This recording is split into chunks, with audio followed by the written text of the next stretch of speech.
El caso Rubiales llega a la ONU. El alto comisionado de Naciones Unidas para los Derechos Humanos ha querido mostrar cuál es su opinión sobre el beso de Luis Rubiales a Jennifer Hermoso tras la victoria de la selección en la Mundial. Volker Turk asegura que todos tenemos la responsabilidad de denunciar estos hechos, de luchar contra ellos y unirnos a la jugadora y a todos los que están trabajando para poner fin al sexismo y a los abusos en el deporte. Un mensaje en la red social X, antes Twitter, que termina con el hashtag español de Se acabó. Unas palabras que llegan después de la solidaridad de la relatora sobre la violencia contra las mujeres que acusó al presidente de la Federación de abuso de poder para asaltar sexualmente a una deportista y de que el portavoz de la Secretaría General exigiera a España tratar esta cuestión. Una denuncia que nos recuerda a las 60.000 violaciones que han desaparecido de la opinión pública y también publicada. Fue en el año 2018 cuando la cabecera británica The Sun publicó en exclusiva un documento en el que se mostraba la existencia de una red de pedofilia dentro de la propia organización, un entramado de unos 3.300 funcionarios que habrían cometido en la última década esas 60.000 violaciones. Estaríamos hablando del peor caso de pedofilia de la historia de la humanidad y a día de hoy, silencio. No hemos vuelto a saber nada de ello. Los casos de pederastia en la Iglesia parecen tener mayor gravedad que los cometidos por la ONU. Un beso parece ser más grave que las violaciones cometidas a niños, o quizás que se perdona al autor si comulga ciertas doctrinas. Llámese Irene Montero o la ONU.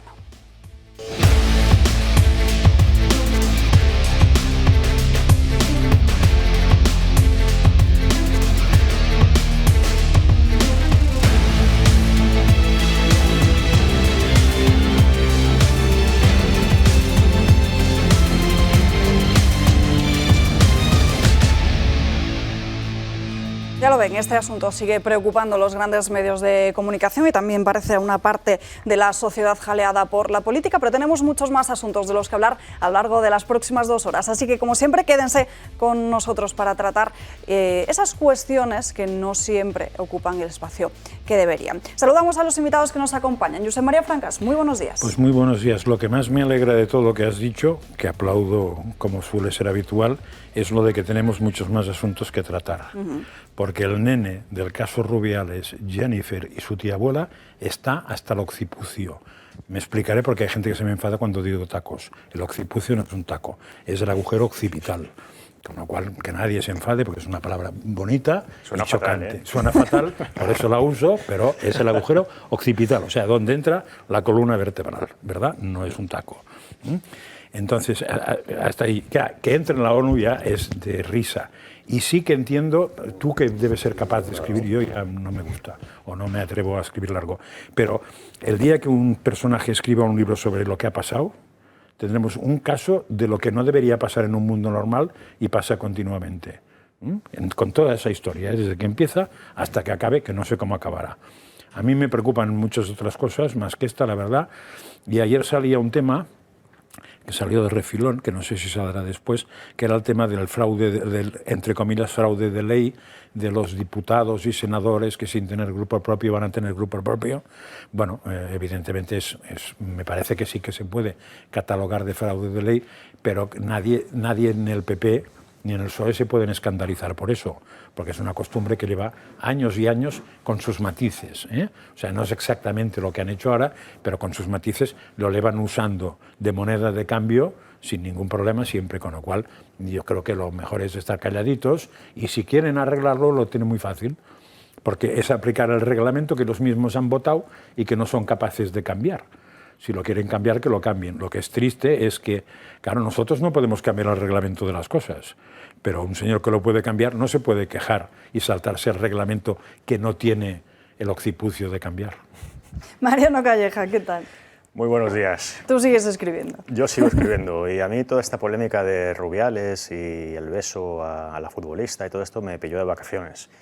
Yo tengo que decir que no seguía el Mundial de Fútbol Femenino. A mí el fútbol femenino, yo digo como Girauta, me interesa lo mismo que el masculino, es decir, nada. No me interesa para nada, ¿no? Me alegro de que gane España, por supuesto, el Mundial, pero deportivamente no me interesa ni me gusta, ¿no? Y claro, en todo esto pues, he visto la polémica que se ha organizado, mucho más que polémica, el linchamiento público que se ha organizado en torno a una persona pues, con distancia y perspectiva. Yo, aparte de los comportamientos impresentables de Rubiales, porque hay que reconocer que el tío pues, es un en su comportamiento, en los comportamientos que hemos podido ver todo, pues es un impresentable, o sea, las cosas como son, ¿no? Pero lo veo el debate con muchísimo interés y curiosidad, ¿no? De cómo se ha podido linchar a una persona de esta manera, abriendo periódicos a toda pastilla, 5 columnas durante días y días y días, llegando a la ONU, el tema, la Fiscalía actuando. En cuanto te sales un milímetro del discurso único y oficial, te linchan a ti también. O sea, es muy arriesgado decir aquí mismo o en cualquier sitio algo que se salga del pensamiento único, porque es que te van a linchar, te van a poner la cruz y te van a linchar. Todo eso me interesa muchísimo como debate, sobre todo en un Estado de Derecho como en teoría es España, y desde luego es digno de estudiar en las universidades o donde haga falta, porque me interesa ver cómo acaba todo esto y a qué nos conduce. Pero luego se mezclan muchas cosas, se mezcla lo que es la ideología feminista, que se está imponiendo por encima de todo, se mezcla pues, un comportamiento que desde luego es reprochable, y se mezcla pues una guerra ideológica y un intento de marginar a los que no están en ese pensamiento único. A mí me sorprende estos días, no sé si a Francas también le pasa lo mismo, que suele ver otros medios de otras televisiones, otras tertulias durante la mañana antes de estar aquí con todos ustedes, la capacidad de algunos periodistas para tratar este asunto durante horas y horas. Sí, bueno, me asombra. Y te falta decir días y días, porque también llevamos una semana. Sí, nunca un beso dio para tanto. Pero es que incluso con titulares a 5 columnas. A mí no, es que incluso, yo a mí me llama la atención. Televisión que ha cambiado el horario. O sea, dos televisiones como que han cambiado el horario, me explicaré. En Televisión Española lo que suelen tener es de 8:30 a 10 la parte política y de 10 para abajo la parte miscelánica, corazón, noticias y tal. Y entonces ahora han cambiado, porque esta parte es más bien miscelánica, la ponen al principio y después empiezan la parte política. Creo que lo mismo está haciendo Telecinco o Antena 3, que dedican horas y horas y horas a ese tema. Pero que además vinieron de haber abandonado, de no haber cogido el tema al principio. Porque el tema no lo cogió nadie, o sea, a todo el mundo le pareció muy gracioso. Bueno, de hecho, ahí está ese vídeo viral de La Sexta diciendo que era un acto espontáneo, pues eso, que fue la primera reacción. Pues eso, pero alguien apretó un botón, no se sabe quién y qué botón, y todos han corrido a apuntarse. Y ahora, claro, ahora no se atreve nadie a decir nada. Bueno, esta mañana, creo que es en Antena 3, han entrevistado a un señor que estaba en el pueblo donde... Bueno, han entrevistado a todos los vecinos posibles. Sí, pero ¿dónde está la madre encerrada en la iglesia? Motril. Y el pobre hombre se le ha ocurrido ir a favor de Rubiales. Y entonces, era Telecinco. La periodista casi le ha dicho que, hombre, claro que usted puede opinar esto, pero claro, como puede poner en duda la otra y tal.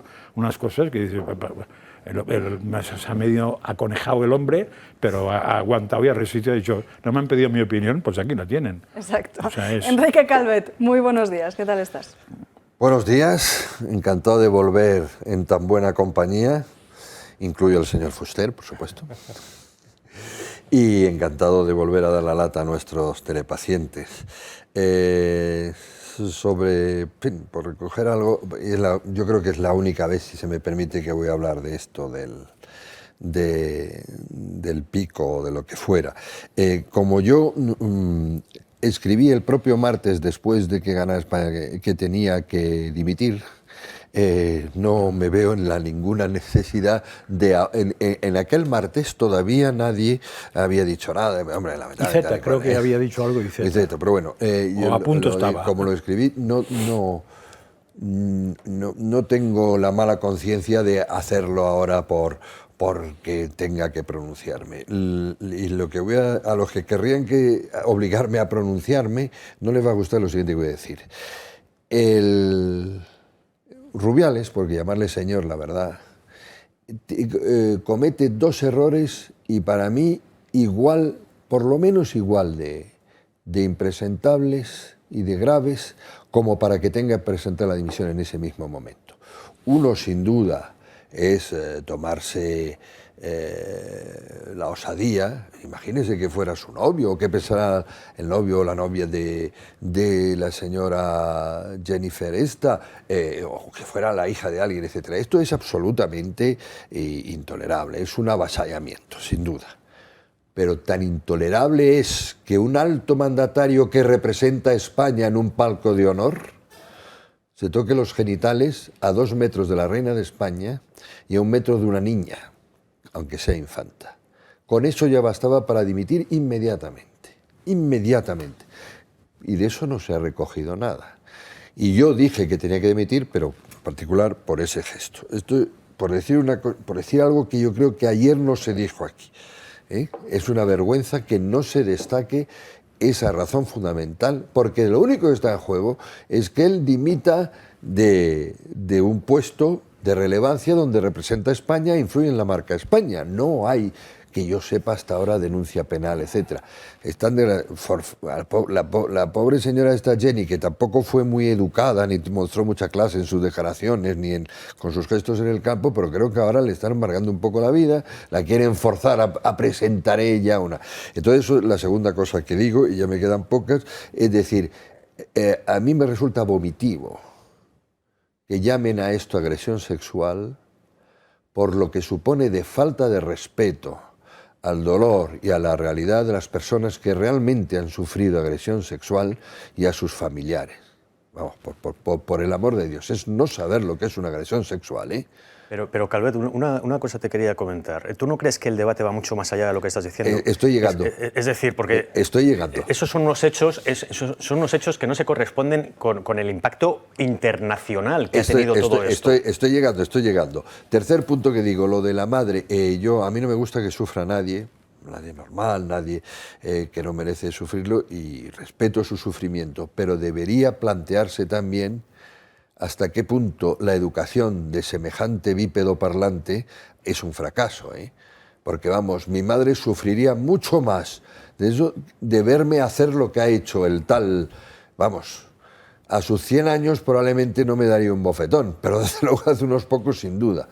O sea, no, la educación de este señor no habrá, pero eso me lleva a la cuarta y penúltima, me lleva a lo tuyo, y es que lo que está levantando esto es el problema de la gente que ha confundido la zafiedad, el tuteo, lo soez, la vulgaridad con la libertad y la democracia. Y eso habría que saber quién lo ha promovido. ¿Cómo puede llegar un patán de esta categoría? Patán, Yo no me meto si después ha sido corrupto, porque no tengo ni la menor idea. Ni la menor idea. Bastante tengo con la Federación de Rugby. Pero el desastre es que eso se admita. Pero eso empezó hace mucho tiempo, también se han admitido rastas, se admiten falta de respeto al rey, etc. Bien, y lo que dice, vamos a ver, esto de la ONU, esto está movido por la representación de España en la ONU y por el lobby wokista, o sea, eso no es casual, eso se mueve, todas estas cosas.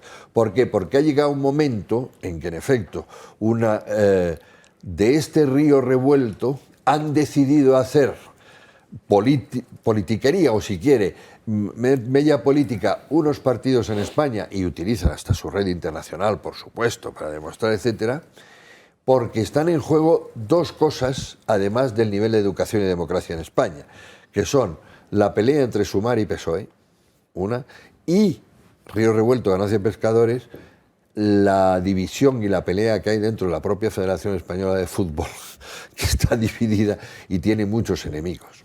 José Antonio Fuster, muy buenos días. ¿Qué tal? Buenos días.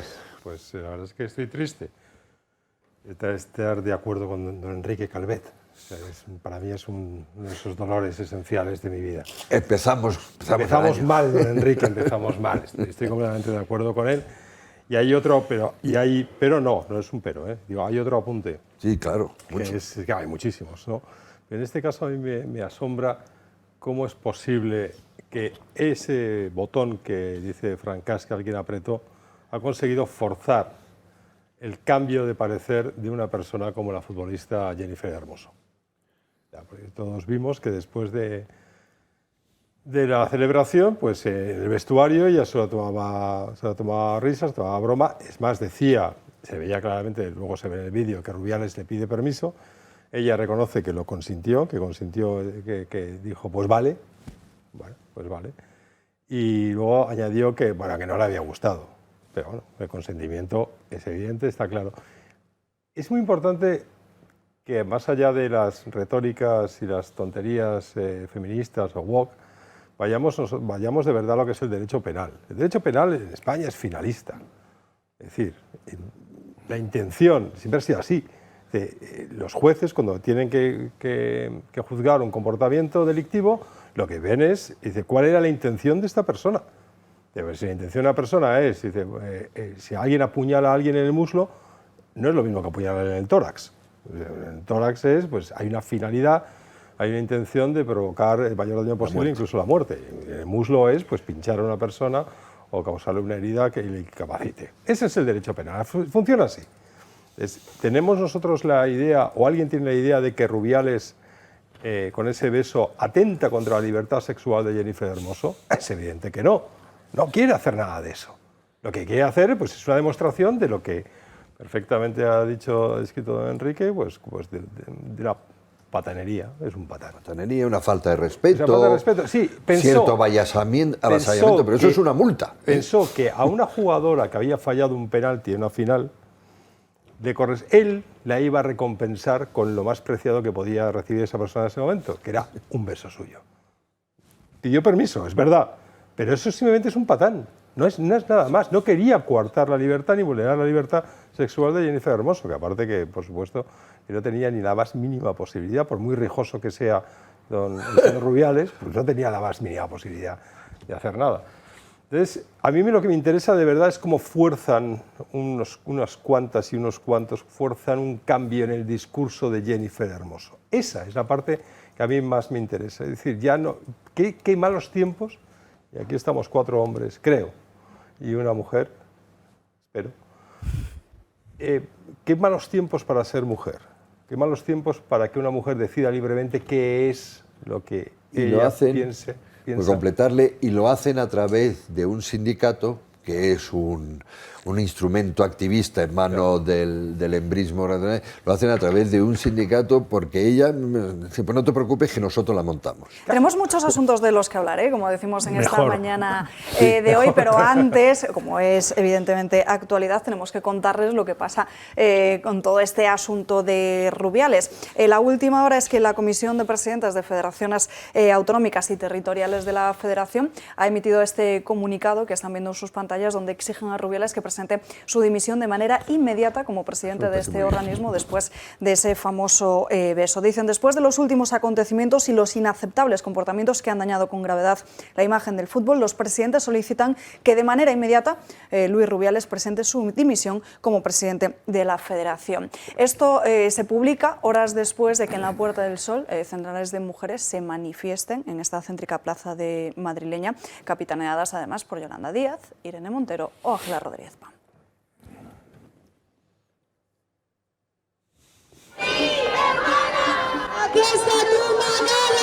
Ni rebajas de condenas ni violadores en las calles. Esta ha sido la imagen que ha desencadenado la respuesta a la que se han sumado ministras del Gobierno en funciones.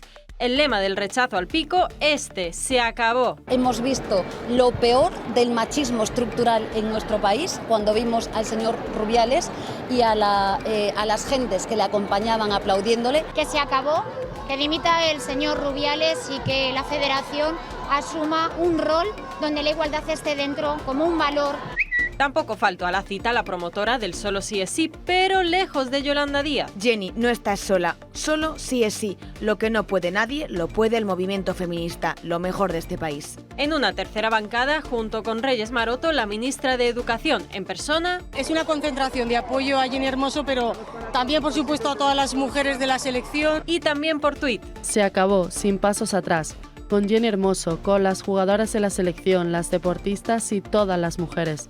Este país ya no permite retrocesos. Comportamiento por parte de las ministras que describe Isabel Díaz Ayuso. Menores abusadas, Tito Berni y el solo sí es sí, pero sobre eso no hay ninguna manifestación. Solo decir... Pues eso es, han visto que no hay ninguna manifestación por todos esos violadores que han salido a las calles gracias a la ley del sí es sí de Irene Montero, tampoco por ese caso que les contábamos ayer de 2 hermanas de un violador que ha salido gracias a esta norma y que ha vuelto a reincidir en Sevilla, y precisamente a través de las redes sociales, fíjense la que se ha montado con Pablo Echenique. El de Podemos publicaba este tuit haciendo referencia a una noticia del Mundo en el que precisamente finalmente sacan a la luz cómo el Tribunal Supremo rebaja la condena a 2 hermanos, y dice Echenique en ese tuit que ven ahí en pequeño ahí abajo que los Rubiales con toga han vuelto de vacaciones y ya se han puesto de nuevo a beneficiar a violadores. Esto es lo que dice Echenique, y las feministas históricas, una asociación contra el borrado de las mujeres, se han saltado en tromba contra Echenique porque dice que el uso de este abuso cometido contra una deportista está siendo utilizado por Podemos y sus esferas para blanquear esa ley que Irene Montero promovió y que el Gobierno aprobó. Además, como les decíamos al inicio de este programa, la ONU también se ha metido en este asunto. Se pronunciaba de esta forma a través de esta red social X, antes Twitter. Dice: las mujeres en el deporte siguen enfrentando acoso y abuso sexual. Cada uno de nosotros tiene la responsabilidad de denunciar y desafiar ese abuso. Nos unimos a la española Jenny Hermoso y a todos aquellos que trabajan para acabar con el abuso y el sexismo en el deporte. Hagan de esto un punto de inflexión y usan ese famoso hashtag que se ha viralizado en los últimos días de Se acabó. Este tuit de la ONU me gustaría volver a relacionarlo con esa noticia que publicaba la cabecera británica The Sun en el año 2018 sobre esas más de 60.000 violaciones con una organización, dentro de esa organización que habría tenido a más de 3.000 pedófilos, que todavía sigue sin esclarecerse. A ver, el tema, yo del beso lo doy por hablado, no me interesa nada ya. Pero lo que me da asco es la hipocresía de algunos, entre ellos la ONU, pero fundamentalmente lo pondría más cerca que la ONU, porque la ONU, Estados Unidos queda lejos. Aquí se llama Echenique, por ejemplo, se llama Iceta, se llama Pedro Sánchez, se llama Yolanda Díaz, se llama una tal Montero, se llaman todas estas. Esto es asqueroso, la hipocresía de esta gente es asquerosa. El día que las vean mover por cualquier mujer, me apunto. El día que solo las vea mover para la mujer que les interesa, que les den 2 duros. No, pero eso es peor. Es decir, esta hiperventilada de la Yolanda Díaz, que parece ser que es analfabeta en inglés por los últimos detalles que también he visto. En unos minutos les mostraremos ese patinazo de Yolanda Díaz. Tiene que rendir cuentas de por qué ha sido vicepresidenta de un gobierno durante 5 años, o 4, no lo sé, que no ha sido capaz de hacer disminuir los asesinatos machistas. Entonces, ¿a mí qué me cuenta? Es decir, usted no es feminista, usted no es feminista, primero, porque no ha sido capaz de hacerlo y tendría que haber estado en el centro de sus preocupaciones. Y segundo, porque además no lo reconoce y dice que la culpa es de los demás. Entonces, esto como tú dices, lo de la hipocresía es terrible. Solo decir, y termino, porque en efecto de lo del pico ya, que me gusta lo que se ha leído de la nota de la Federación, porque primero, porque yo estoy de acuerdo que en efecto este hombre ha desprestigiado a la Federación y España y todo lo demás, porque habla de las actitudes recientes y no se centra solo, ¿verdad? En el... Porque tiene un largo historial. Igual reciente sobraba. Pero vamos a ver, es que yo creo que contra Rubiales, pues la gran mayoría yo creo que estamos de acuerdo en que su comportamiento es bastante deleznable y grosero, patán, como habéis dicho, vamos. Propio del cargo. Grosero y todo lo que vosotros queráis. Y yo lo que no entiendo es cómo no ha dimitido todo. O sea, yo con el linchamiento mundial que hay sobre este hombre, yo lo que no entiendo es esa fortaleza interior que tiene para no dimitir, porque no sé qué le sujeta ahora mismo en el cargo, ¿no? Que sigue ahí aferrado de una manera bastante curiosa. Es su tercer error. Pero yo insisto, sí, su comportamiento desde luego es absolutamente criticable y reprochable, pero es que esto va mucho más allá del beso o de tocarse los genitales delante a 2 metros de la reina y de la infanta. Esto va mucho más allá. Yo creo que el movimiento woke, o como se quiera llamar a esa corriente ideológica que recorre el mundo de una manera vertiginosa, necesita hechos, necesita banderas, necesita gestos como este para imponer sus tesis y para sacar a la gente a la calle a agitar pues esos temas de se acabó el qué. Vamos a ver, se acabó el qué. Es un gesto que desde luego se critica, se denuncia. Vamos a ver, la Fiscalía está actuando también, vamos a ver cómo acaba judicialmente, pero se acabó el qué exactamente. Entonces yo creo que aquí también algunos lo están aprovechando para agitar lo que es su propia ideología y desde luego pues estamos viendo los colores que hay de la manifestación y cómo Sumar y Podemos están aprovechando también pues para volver a sacar ahí la bandera de la ley del solo sí es sí y defender pues sus propios criterios. No sé si el amigo o si vosotros estaréis de acuerdo, pero yo creo que le tocará hablar a usted. En Estados Unidos tienen probablemente a gran parte de la administración demócrata, los woke, para hacer su lobbying y tal, en la ONU, donde sea. Pero en Europa realmente yo creo que el único gobierno, el único país donde pueden contar en que el gobierno vaya al embajador a la ONU y le diga, oye, muéveme esto y tal, yo creo que es España. Es decir, por eso se centran mucho en lo que pueda pasar aquí. Yo lo aseguro que esto pasa en Francia, no. O sea, que no, vamos, que mi familia vive allí, que él me lo conozco. No sé si opinas lo mismo. Que en España ha penetrado mucho el activismo woke. Estoy deseando no opinar lo mismo que tú, pero vuelvo a opinar lo mismo que tú y es una cosa que me perturba y no sé qué ha pasado este verano, si me han cambiado la sangre o algo parecido. He sido yo que he descubierto la verdad. Eso está. Ven a nosotros, ven al lado oscuro. No, sí, el otro día estaba repasando las pequeñas notas de una cosa que escribí hace tiempo y era en Nigeria. ¿no? En Nigeria, pues aproximadamente unos 8.000 cristianos mueren asesinados todos los años. 8.000, bueno, venga. Y hace muy poquito tiempo, hace año y medio por ahí, una estudiante de una universidad en Nigeria fue asesinada porque en el grupo de WhatsApp que tenía con sus compañeros de clase empezaron a soltar proclamadas musulmanas y ella, que era cristiana, dijo, oye, en este grupo no estamos para hablar de Alá, estamos para hablar de las asignaturas de los exámenes. Sí. Y fue linchada, ¿no? Linchada. Hay imágenes grabadas en las que fue linchada, perseguida y luego quemada, se le pusieron neumáticos encima y en pleno campus universitario la quemaron. A que vengan las Naciones Unidas a decir que se acabó el qué.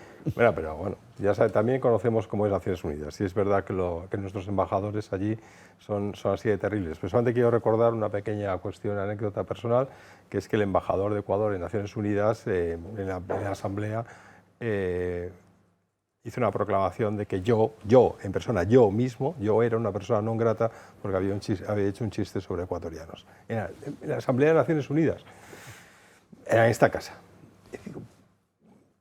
¿Para qué sirve Naciones Unidas? ¿Para qué están Naciones Unidas? Bueno. Para dedicarse a las tonterías. Pero es que esta, como decía bien Mariano, no es una tontería. Hay muchísimos intereses en juego y hay uno esencial, que es el de decirle a las mujeres de todo el mundo, de Occidente, del wokismo, de los que están metidos en el wokismo, de que no importa lo que ellas piensen, sino lo que les digan que tienen que pensar. Y ese es un cambio de paradigma, un cambio completo de pensamiento, que de verdad os va a hacer a las mujeres muchísimo daño.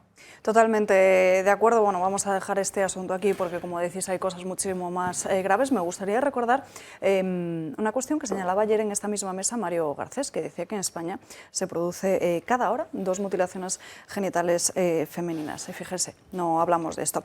En fin, este asunto de Rubiales seguramente siga dando mucho de qué hablar. Buscarán la forma en la que seguir estirando el chicle, aunque a nosotros nos cuesta precisamente ver cómo hacerlo. Pero bueno, seguiremos atónitos a esta situación. Precisamente sobre este asunto era preguntada ayer Yolanda Díaz, un momento que ha causado muchísimo revuelo, no por su respuesta, sino por su reacción al ser preguntada en inglés.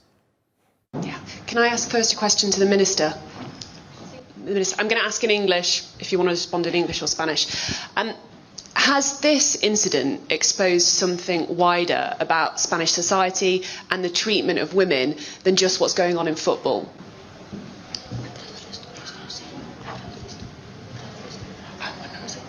She's got a translation in her head. Oh no, sorry.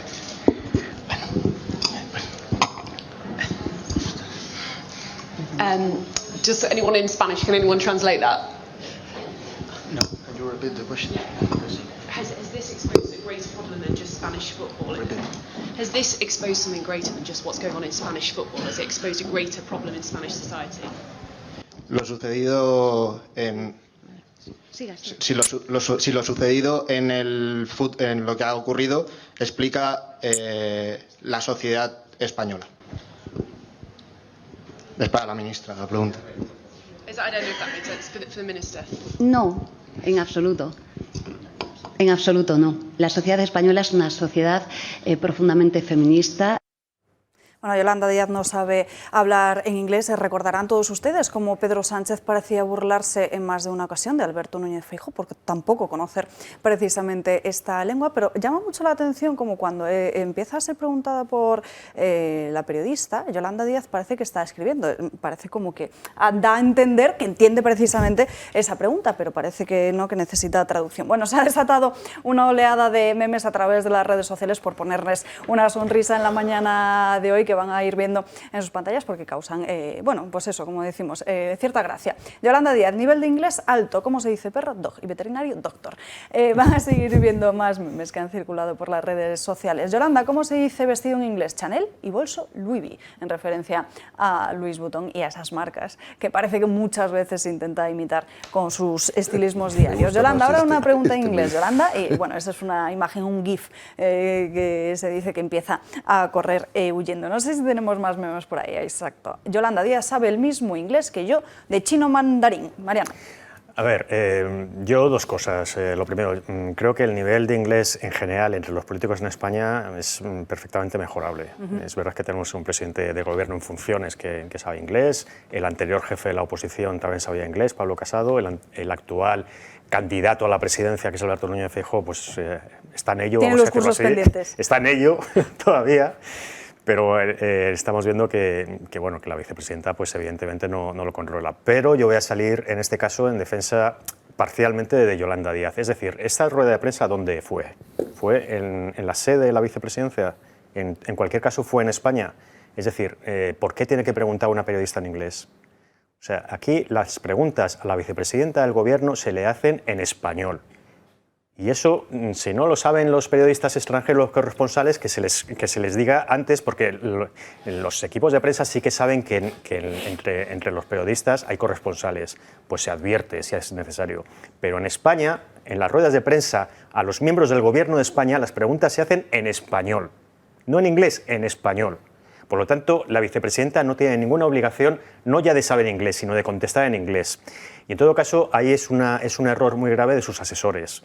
En esas ruedas de prensa, sabiendo además que entre los periodistas, insisto, hay corresponsales, tiene que haber un asesor al loro.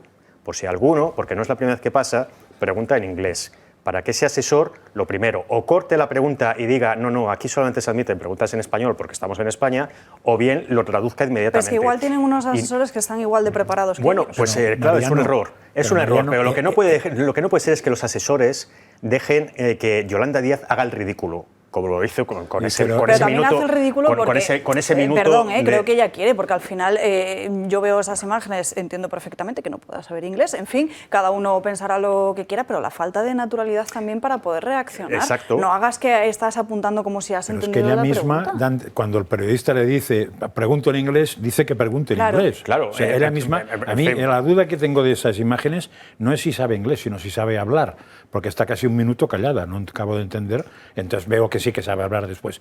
Pero matizaría un poco una frase tuya porque me parece que es hora de que empecemos a matizar. Dices, el nivel de inglés de los políticos españoles es mejorable, absolutamente, sí. Casi ninguno sabe.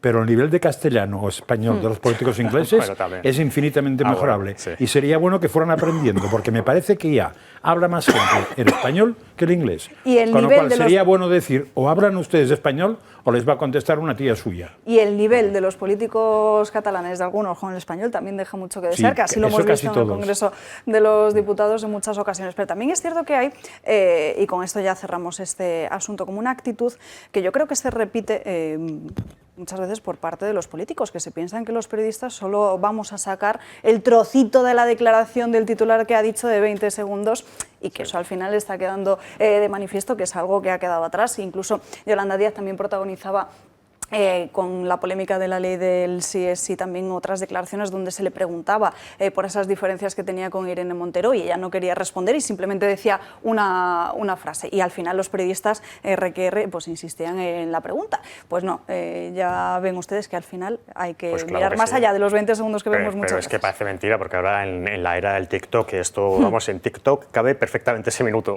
Es decir, Se ve perfectamente, y las televisiones también, por supuesto. Es decir, yo insisto, esto es un error de Yolanda Díaz, la primera, por no actuar con naturalidad, pero también de sus asesores. Por favor, que el gobierno, que este gobierno tiene una legión de centenares de asesores.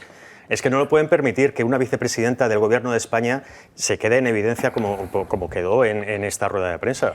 Y de aquí nos vamos a ir a la primera pausa de publicidad del día de hoy. Quédense con nosotros porque ya dejamos el asunto Rubiales a un lado. Tenemos que hablar de la gobernabilidad de España con esa sesión de investidura de Alberto Núñez Feijóo el 26 y 27 de septiembre. Mañana está prevista la reunión con Pedro Sánchez en el Congreso de los Diputados. Hablaremos también de esas conversaciones de los populares con los de Junts, de la cuestión de la amnistía. Por supuesto, nos iremos hoy hasta Baleares, ya se lo adelanto, que en apenas unos minutos nos iremos en directo hasta allí. Hablaremos con Idoia Rivas, que es la portavoz de Vox en Baleares, para que nos cuente eso que aprobaron ayer, la eliminación del catalán como requisito en la sanidad y muchos más asuntos. Y seguramente Fuster y Calvet se enfrenten también en alguno de los temas que tenemos por delante. Pausa para la publicidad, pero ¿sabéis que la Organización Mundial de la Salud advierte de los riesgos sanitarios de beber agua desmineralizada? ¿Qué quiere decir esto? Pues que parece ser que beber aguas de muy baja mineralización o de muy bajo residuo seco no es muy bueno. Y nos han estado contando permanentemente todo lo contrario. Menos mal que Aguasierra Cazorla nos informa de todo esto adecuadamente. Un ejemplo, tomando 2 litros de Aguasierra Cazorla, aportas a tu organismo en torno al 30% de las necesidades de magnesio. Creo que sabes de sobra las bondades de este mineral. Aguasierra Cazorla tiene 41 miligramos por litro de magnesio, 401 miligramos por litro de bicarbonatos. El bicarbonato tiene un gran valor digestivo, además de ser un gran alcalinizante. De ahí que Aguasierra Cazorla tenga un pH de 8,1 y solamente 1,3 miligramos de sodio por litro. Creo que no existe otra igual.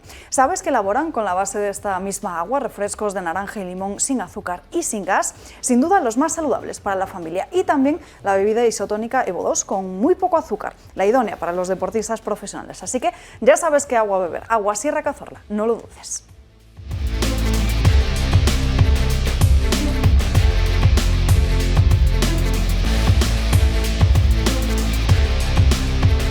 Ya estamos de vuelta andando caña, pasan 8 minutos de las 12:30 y antes de abrir página política de lo que está sucediendo con el Gobierno de la Nación, del futuro del Gobierno de España, vamos a seguir tratando esta cuestión del catalán. En unos minutos nos iremos hasta Baleares, pero antes fíjense la última denuncia que nos ha llegado a través de la Asamblea por una escuela bilingüe, que han publicado a través de las redes sociales un modo de denuncia a través de este tuit que supone el enésimo conflicto lingüístico en los colegios de Cataluña. Ese es el documento de una escuela, de la Escuela Vedruna de Artés en Barcelona, que dice que los alumnos castellano hablantes progresivamente tienen que ir adoptando el catalán como lengua de pensamiento, de expresión y de relación con los de su entorno. Lo que denuncia la Asamblea por una escuela bilingüe es que la inmersión no es un método de aprendizaje del catalán, sino de ingeniería social para que rechacen el castellano. ¿Cómo lo veis, Francas? Bueno, no, a ver, me gustaría saber más de neurología para poder entender o criticar eso, porque lo de cambiar el pensamiento, el idioma, es una cosa que no acabo de ver yo clara. Yo tengo clarísimo en qué idioma pienso, que es en catalán. Y pienso en catalán por un asunto muy simple, supongo, porque me han parido en catalán, con lo cual me han conformado en eso. Y supongo que eso tiene bastante que ver, no porque el idioma sea genético, sino porque el idioma es ambiental, y resulta que la especie humana cuando nace tiene la máxima plasticidad. ¿Qué quiere decir? La máxima capacidad de adaptarse a una cosa, pero teniendo la máxima capacidad de adaptarse a muchas, pero se cierra en la que se adapta, ¿no? Con lo cual, pues por ahí iríamos. A partir de ahí, pues me parece bastante, no sé si llamarle nazi, a pretender cambiar el pensamiento de la gente, pero vamos, no sé si nazi me exagero, pero antidemocrático o antinormal o anti lo que quieras, no exagero nada. O sea, es absolutamente de una ruina mental el decir eso, brutal. Pero tú ¿qué piensas en catalán, Francas? Porque, en fin, pues es tu lengua materna. Si a ti te impusieran pensar en castellano? ¿Serías capaz por esa imposición de alguna manera? O sea, ¿cómo se hace, cómo se hace eso? ¿Con SOC? Es decir, no, con electroshock, ¿cómo se hace exactamente? He probado ahora, cuando leía noticias, de tocarme botones, a ver si tenía claro, algún botón. No he tocado todos, pero bastantes, y he visto que ninguno de estos me cambia. Y de hecho, cuando lo he probado, no me funciona, ¿no? O sea, por eso digo que, además de que neurológicamente supongo que es imposible, pero no sé tanto como para decir imposible, pero vamos, socialmente es infumable. Eso no tengo ninguna duda. De todos modos, el tema de... Claro, yo he entendido que íbamos a hablar del tema de lo que pasaba en Baleares, ¿no? Sí. Eso hace muchos años, incluso hay un personaje que tuvo, que no sé si vale la pena decir el nombre, que a mí me propuso una solución que me parecía muy, muy simple. Porque claro, cuidado, ahí hay varios derechos. Hay un derecho a que la gente se exprese en el idioma que quiera, pero también hay un derecho que en las distintas autonomías hay derecho y deber de conocer los distintos idiomas, que sepa yo. Entonces, ahí había una manera muy fácil, que es, usted quiere ser médico en Cataluña, o un médico catalán quiere ser médico en Galicia o en País Vasco, perfecto, usted hace la oposición, se viene, o sea, se le habilita para ser médico en Galicia, pero para trabajar tiene que aprender el gallego suficiente para poder contestar, para poder atender en galego. Esta era una opción. O sea, no que fuera una condición pre, sino que fuera una ayuda post. Claro, si un señor, y yo me pongo en el sentido contrario, voy a suponer que yo, cuando era profesor, por lo que sea, me quiero ir al País Vasco. Y cuando me dicen si quiero aprender vasco, una vez me han dado la plaza, digo que no estoy dispuesto a aprender vasco y que no quiero vasco. Mi pregunta es, ¿qué puñeta pinto en el País Vasco? Si no quiero aprender ni hablar vasco, pues igual a que se ha equivocado soy yo y no el País Vasco, pienso. Calvet. Completamente en desacuerdo con Suponía. don Josep María, es decir... En la ley también. La lengua y la lengua común es un activo indispensable para la prosperidad, la libertad, igualdad y solidaridad de los pueblos. Es decir... hay que cambiar todos los estatutos, ¿eh? Todos los estatutos de... Ya lo sé. No, con lo cual la legalidad... Y probablemente la Constitución. Yo, ¿eh? Pero bueno, cámbiese aquí es donde estamos. Es decir, claro, cámbiese y hablamos. Y donde estamos y padecemos. Independientemente de la digamos, utilización política creadoras de enemigos, de barreras lingüísticas, fragmentadora, que empobrece, eso es medible además, económicamente hablando, pero sobre todo que destroza una convivencia. Independientemente de eso, una persona española o una persona francesa, conociendo solo el español o solo el francés, por supuesto que puede ir al País Vasco y hacerlo de 20, pero ¿para qué? ¿Para qué? Entonces yo voy a tener que aprender el bable de pronto para ser médico, y la fabla y el silbo gomero, pero bueno, es que esos son las tribus de Estrabón. Hemos vuelto a la época, no ya de que existe la nación española, que se dice 2000 años, y me da igual si fueran 500, sino antes, las tribus íberas que se peleaban entre ellas. Mire usted, si eso es progreso, si eso es ayudar a que la gente sea más libre, más feliz, no. ¿Cómo no va un español de Ceuta como de Santander ir a desarrollar su vida profesional al País Vasco sabiendo solo español? Pues por supuesto. Yo no he hablado de progreso, Enrique, he hablado de legalidad, ¿eh? O sea, yo no digo lo que me gusta a mí, sino tal como está la cosa. O sea, legalmente en España tú tienes que congeniar una serie de derechos. No, pero tú ¿cómo lo haces esto? Es lo que has dicho al final. Dice, no, lo que has dicho al final me parece simplemente sentido común. O sea, si yo me voy a un sitio donde hablan un idioma y me niego a hablar y a oír este idioma, estoy en mal sitio. Pero es que de la misma manera que si me voy a un club de fútbol y me niego a jugar a fútbol y quiero jugar a básquet, pues me estoy equivocando. Pero eso es un problema mío y no de la sociedad de ahí. Si hablas de legalidad y de constitucionalidad, tú te vas a un sitio donde el idioma es el español. Sí. Habrá otro para quien le interese, pero el idioma es el español y el único común. Luego tú puedes ir al País Vasco perfectamente y no preguntarte qué hago yo aquí. Oiga, pues hago lo que hace todo español. O sea, ¿te parece normal, que pues, digo yo, en la mentalidad de la normalidad, que un señor se vaya a vivir por lo que sea País Vasco y esté no dispuesto ni a entender ni a hablar vasco para nada? O sea, ¿eso te parece normal? Absolutamente. Pues nada, pues felicidades, porque a mí me parece rarísimo.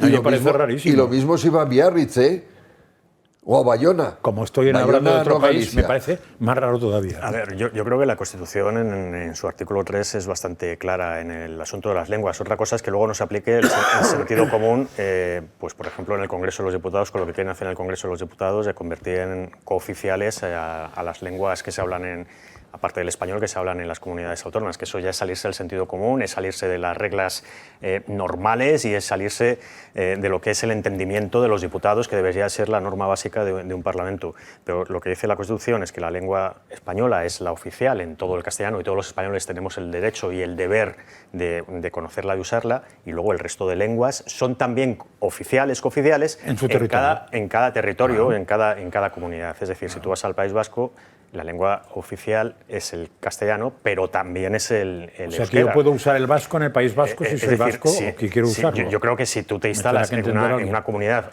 a vivir, no si vas de turismo, pero si vas a vivir, tienes que ser consciente de que en esa comunidad hay 2 lenguas oficiales. Pues eso.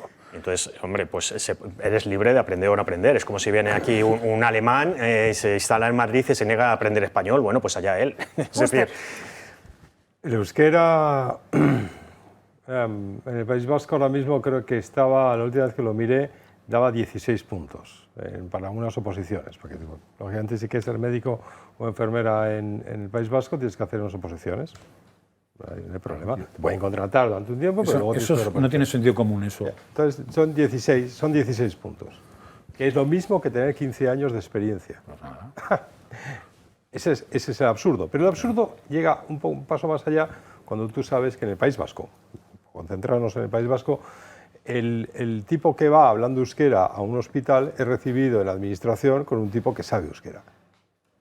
Y cuando llega a la consulta del médico, el médico desde luego no le va a atender en euskera, porque la inmensa mayoría de los médicos y enfermeras en el País Vasco no tienen ese conocimiento de euskera, aparte que el euskera es muy complicado, el batuán que se habla, ese unificado, no es lo mismo realmente que el que se habla en el Goierri, que el que se habla en el Valle de Ayala, no es lo mismo. Es muy difícil. Y la gente en el País Vasco, cuando va a la consulta del médico, es curioso, pero lo que quieren es que les curen. Y se supone que el médico también. Se supone que el médico lo que quiere es curar. Entonces, tiene que haber una comunicación, pero esa comunicación siempre se realiza en español. No. Siempre. No hay casos, no hay un médico que diga, sí, vamos, no, siempre, porque los equipos son... Como todo el mundo sabe, no te ve un médico, te ve una enfermera, te ve otro médico, te ve el de las pruebas de tal. Es un equipo multidisciplinar que se llama. Entonces, al final, toda la comunicación se rige por el sentido común. Pero en Cataluña ocurre una cosa muy diferente.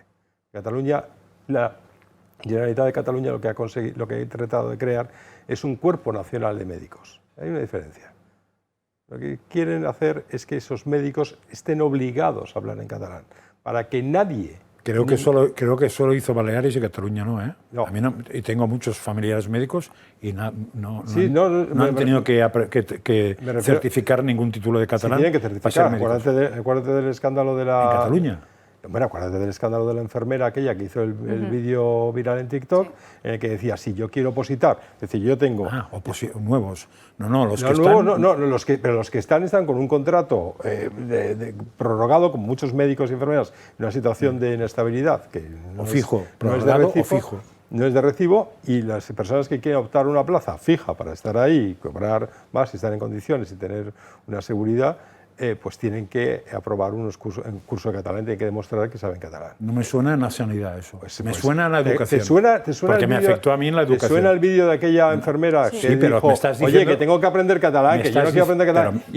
Me estás diciendo una persona que, que sería una ley que a partir de aquel momento obligaba para entrar eso. Yo te digo, los médicos que están... Para opositar ahora mismo. Yo te digo los médicos que están, que son los que atienden, no los nuevos opositados, sino los que atienden, así como en Baleares, si no sabías, te mandaban a la península. Bien. En Cataluña, que sepan, no ha ocurrido eso. Bueno, han ocurrido cosas distintas y peores y mejores. En Cataluña tienes que certificar que sabes catalán, que tienes unos dominios de catalán... Para entrar en una nueva oposición, será. Para entrar en una oposición, sí. Bueno, pero no es una nueva, no es de hace un mes. O sea, estamos hablando desde hace muchos años. Y muchos tampoco. Fracas, ¿cómo que conoce muchos? No. Coño, es que tengo familia que son médicos y no han pasado una puñetera ¿Y no hablan catalán? hablan catalán, pero no tienen el nivel de catalán. Claro, pero es que... Si el problema no está en saber hablar, el problema está en cuando te exigen un nivel. La diferencia que te estoy intentando explicar es, o sea, que al final es entre el catalán y el euskera hay una enorme diferencia. Sobre todo que uno se entiende y el otro no se entiende nada. Esa es la cuestión. No hay que ser muy sofisticado para eso. Y creo que después del procés y el tribunal, el proceso judicial, el Tribunal Supremo, el proceso en el Supremo y todo eso, aquí todo el mundo habla catalán. O sea, yo creo que ya sabemos más palabras en catalán y podríamos tener una conversación medianamente tranquila de tanto catalán que hemos oído en los últimos tiempos. Lo que sí sé, lo que me consta, y además yo lo he vivido también en Cataluña, es que hay una especial importancia al hecho de que el médico de la enfermedad se comunique en catalán con el paciente. Hay interés especial en que pase eso. Exacto. Da igual si el paciente solo habla español. Sí, eso da igual. Esa es lo grave. Y eso a mí me ha ocurrido. Y están forzando que se hable catalán en los colegios, en los patios. No, si eso lo tengo clarísimo, pero si me pones un ejemplo concreto de una institución concreta que conozco que no se da, te diré que no se da. Yo te digo pero que no se da legalmente hasta no sé qué momento. Bueno, pero se da ahora. La gente de mi edad no ha tenido ese problema. No me voy a remontar porque no voy a buscar. Igual lo busco para la próxima vez. Pero digo, ahora mismo se da. Si se da, alguien está jugando con la salud. Sí. Y con la salud no deberíamos jugar. Tenemos una lengua común que todos, ha recordado bien Mariano, todos tenemos el derecho a conocerla y la obligación también. Tenemos la obligación de conocerla y el derecho a usarla. Os cuento una anécdota muy tonta, pero que explica un poco eso. Es una anécdota, pero es real. ¿Os acordáis yo estoy hablando ahora, no me acuerdo qué año estoy hablando, unos 90 y pico, de unos incendios en que se cobraron en Cataluña la vida de más de un bombero? Sí. Fueron unos incendios muy graves. Entonces, los informes internos de la Generalitat de ese fuego estaban preocupados porque los bomberos, que estaban grabados con el walkie-talkie, hablaban en castellano. Esta era la gran preocupación.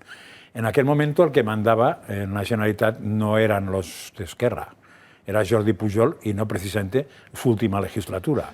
Yo ni siquiera había sido diputado del Parlamento de Cataluña 1, o sea, estoy hablando muy al principio de los 90. La gran preocupación no es que supieran apagar incendios, sino que en las comunicaciones y sobre todo en las exclamaciones y en los tacos hablaban en castellano. Y eso preocupó al entorno de Pujol. Claro, eso, a ver, cuando pienses en eso puede ser dos cosas, o tonto o miserable, no me cabe ninguna más. Vamos a hacer una breve pausa y a la vuelta nos vamos directamente con la cuestión del catalán en Baleares y hablamos con Idoia Ribas. El paraíso está en Fuerteventura, Bahía Azul Resort, villas privadas con los servicios del mejor hotel. Cada villa dispone de alrededor de 300 metros cuadrados con salón, cocina, 3 habitaciones, piscina, solarium, barbacoa, jacuzzi y todo lo necesario para ser feliz. Villas totalmente privadas con instalaciones y los servicios de un gran hotel, en un lugar además envidiable, un paseo de Corralejo, de sus dunas, de sus playas interminables, de unas olas deseadas por todos los surfistas. Todos los socios del Club de Amigos podrán beneficiarse de las ventajas del club de miembros de Bahía Azul a través del código que aparece en pantalla. Reserve ya en ese número de teléfono, el 828-903-287 o a través de la web bahiaazul.com y disfrute de unas vacaciones inolvidables.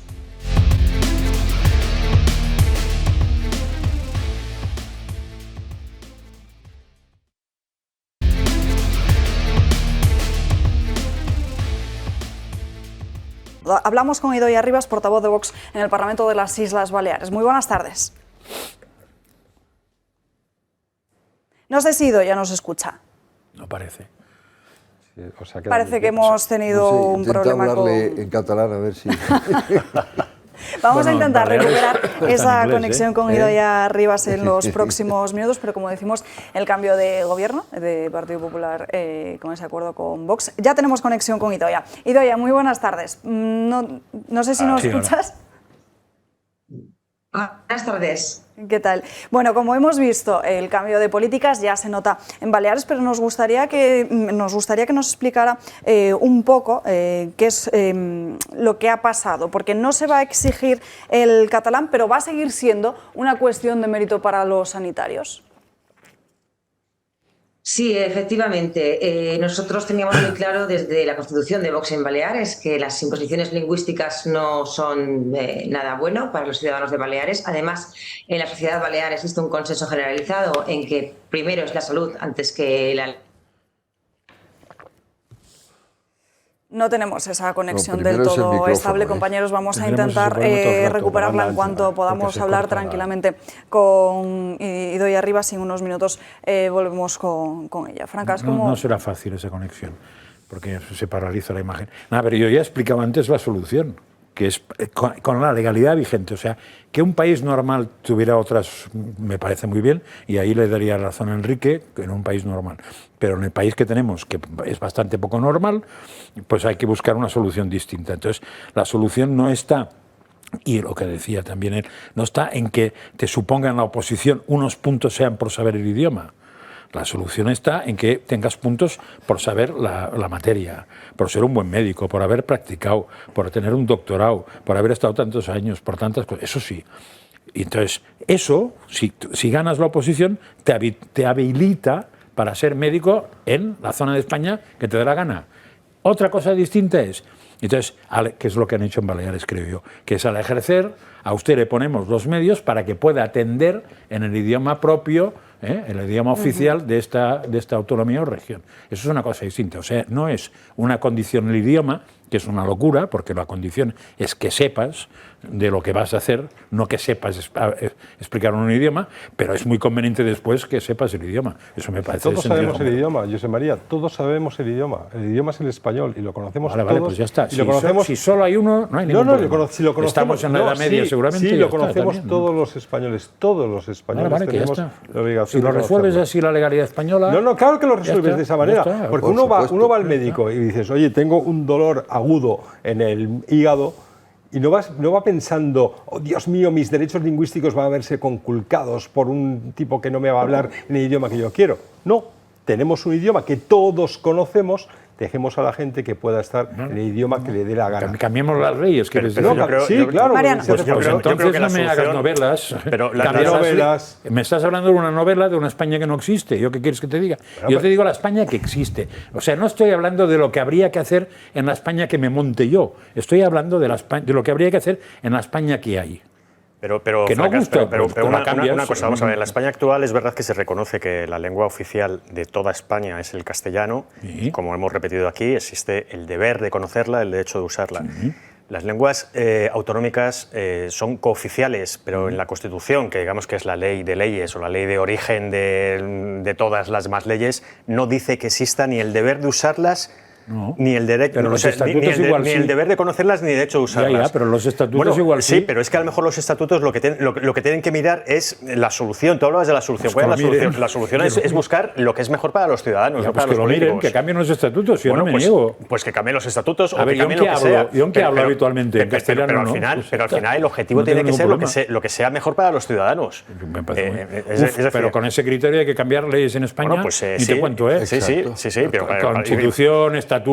Para eso luego también están las elecciones y para eso también se votan los estatutos. Es decir, si un estatuto se ha votado mayoritariamente por los ciudadanos, pues a lo mejor es eso lo que hay que aplicar. Los estatutos fueron votados. Claro, sí. A ver, cámbiese. Yo no me niego. Insisto, no digo lo que pienso yo, digo lo que es legalmente en España hoy. El síndrome de Fuster es contagioso. Porque no puedo estar más de acuerdo con las últimas palabras que ha utilizado Fuster. Eso es fatal. En efecto, hay un idioma, una coiné, como tiene todos los grandes países, y que es el español. Y a partir del momento que la Constitución dice que tienes el derecho a usarlo, eso prima sobre cualquier subderechos. Claro. Eso yo lo pienso así. Ahora, que el amigo Josep María piense que eso se daría en un país normal... ¿Cuál es la solución? Hombre, pues la solución es convertir a España en un país normal, porque la gente seguro. Habrá que hacerlo, pero... O decide alguien, dos personas que se ha acabado, que aquí no, que la ley soy pero yo. Yo no sé dónde dice... No he leído todos los estatutos, pero yo no sé dónde dice que en determinadas regiones prima el conocimiento, o es obligatorio Pero es que si eso lo dice algún estatuto es inconstitucional. Es decir, un estatuto de autonomía no puede enfrentarse a lo que dice la Constitución. Es decir, si todos los españoles tenemos el derecho a usar la lengua común, que es el castellano, eso es contradictorio con que un estatuto diga que es obligatorio hablar en catalán para atender en una consulta médica. No creo que ninguno diga que es obligatorio. Pero bueno, si lo dijera. Pues en Galicia toda la comunicación del ámbito sanitario es única y exclusivamente en gallego. Y en Cataluña, en catalán.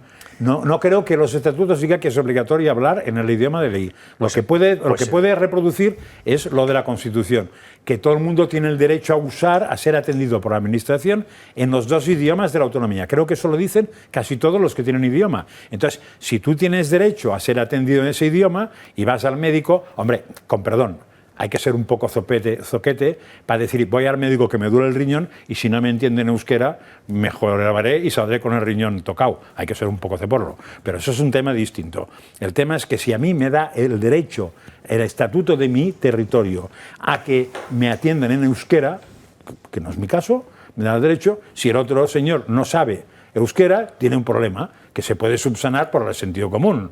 Porque yo lo que quiero es que me curen el riñón, no lo euskera. Pero si el otro señor es un señor que dice, no, es que no pienso hablar euskera, ni loco, pues entonces tiene un problema que el señor de estar trabajando en el País Vasco. Eso es lo que digo y me parece de sentido común. En cualquier caso, más allá con del la estatuto, legalidad vigente. Más allá del estatuto, Sí, si hay una perdona, ley autonómica... Igual me equivoco de legalidad. Si hay una ley autonómica, ya sea en Baleares, en Cataluña, en el País Vasco, en Galicia, donde se dice que el uso de la lengua cooficial es obligatorio, es que eso es inconstitucional. Es inconstitucional. Es que no he dicho que fuera obligatorio. Te vuelvo a decir que ya no es obligatorio, que te puede poner un estatuto, que creo que ponen, que lo mire, no lo sé, que tú tienes el derecho a ser atendido en los idiomas de la autonomía. Si tienes derecho a ser atendido en los idiomas de la autonomía, no estás diciendo que es obligatorio hablar en catalán en Cataluña. Estás diciendo que si hablas en catalán, que tienen que entender. Luego hay una ley que lo desarrolla. Que no es lo mismo. Hay leyes que desarrollan el estatuto y que es donde se establece la ley de normalización lingüística, cuando yo estaba de diputado en el Parlamento de Cataluña, ya la intentamos llevar a Constitucional y el propio PP nos dejó más colgados que un chorizo.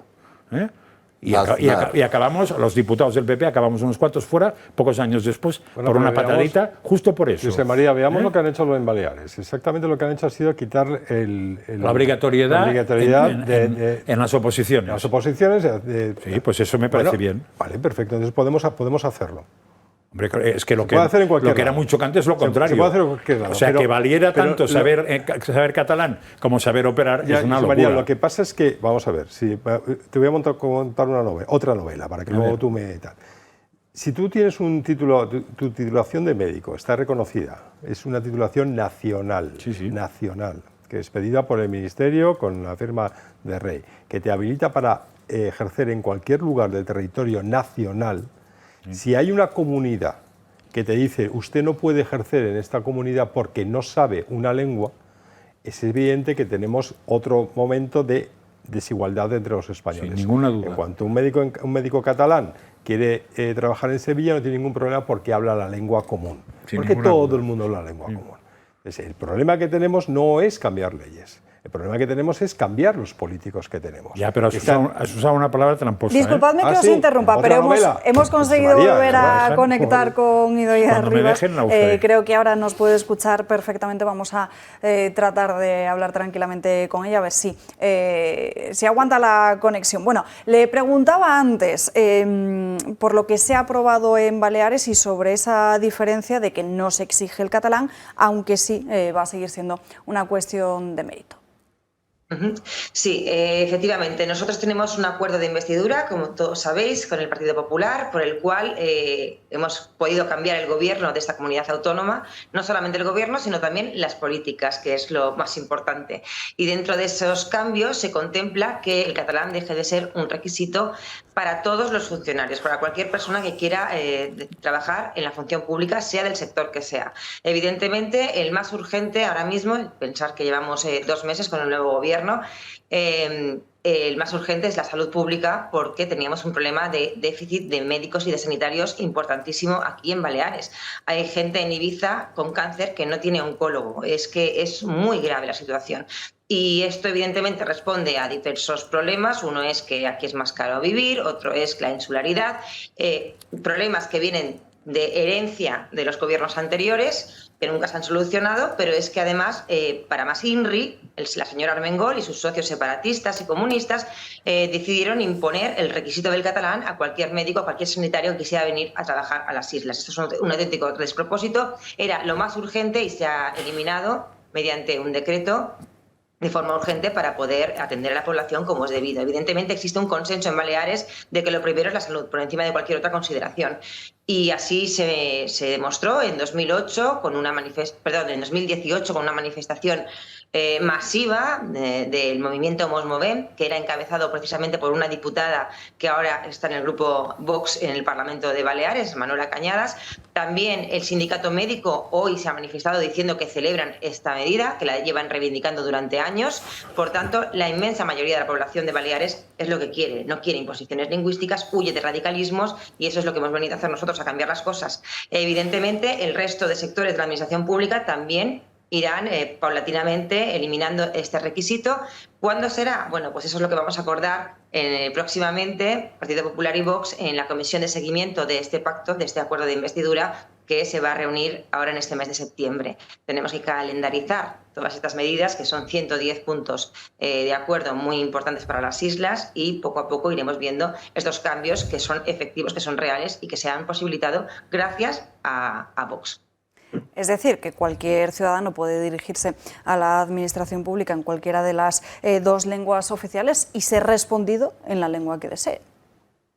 Sí, evidentemente. Nosotros lo que pedimos es libertad lingüística. Estamos en contra de las imposiciones. Siempre lo hemos manifestado así. Desde que surgió Vox en Baleares hemos apostado por este modelo de libertad lingüística y, de hecho, nosotros también en este acuerdo de investidura hemos aprobado la creación de una oficina que va a garantizar que se respeten los derechos lingüísticos de las personas y no que haya imposiciones en todos los ámbitos, en el ámbito empresarial, en el ámbito educativo también, por supuesto, queremos libertad de los padres para que puedan elegir la lengua de educación de sus hijos, en el ámbito social, en la administración pública. Evidentemente la gente tiene que ser libre para poder ejercer sus derechos lingüísticos y eso consiste en poder hablar la lengua que consideren de las oficiales que existen en Baleares.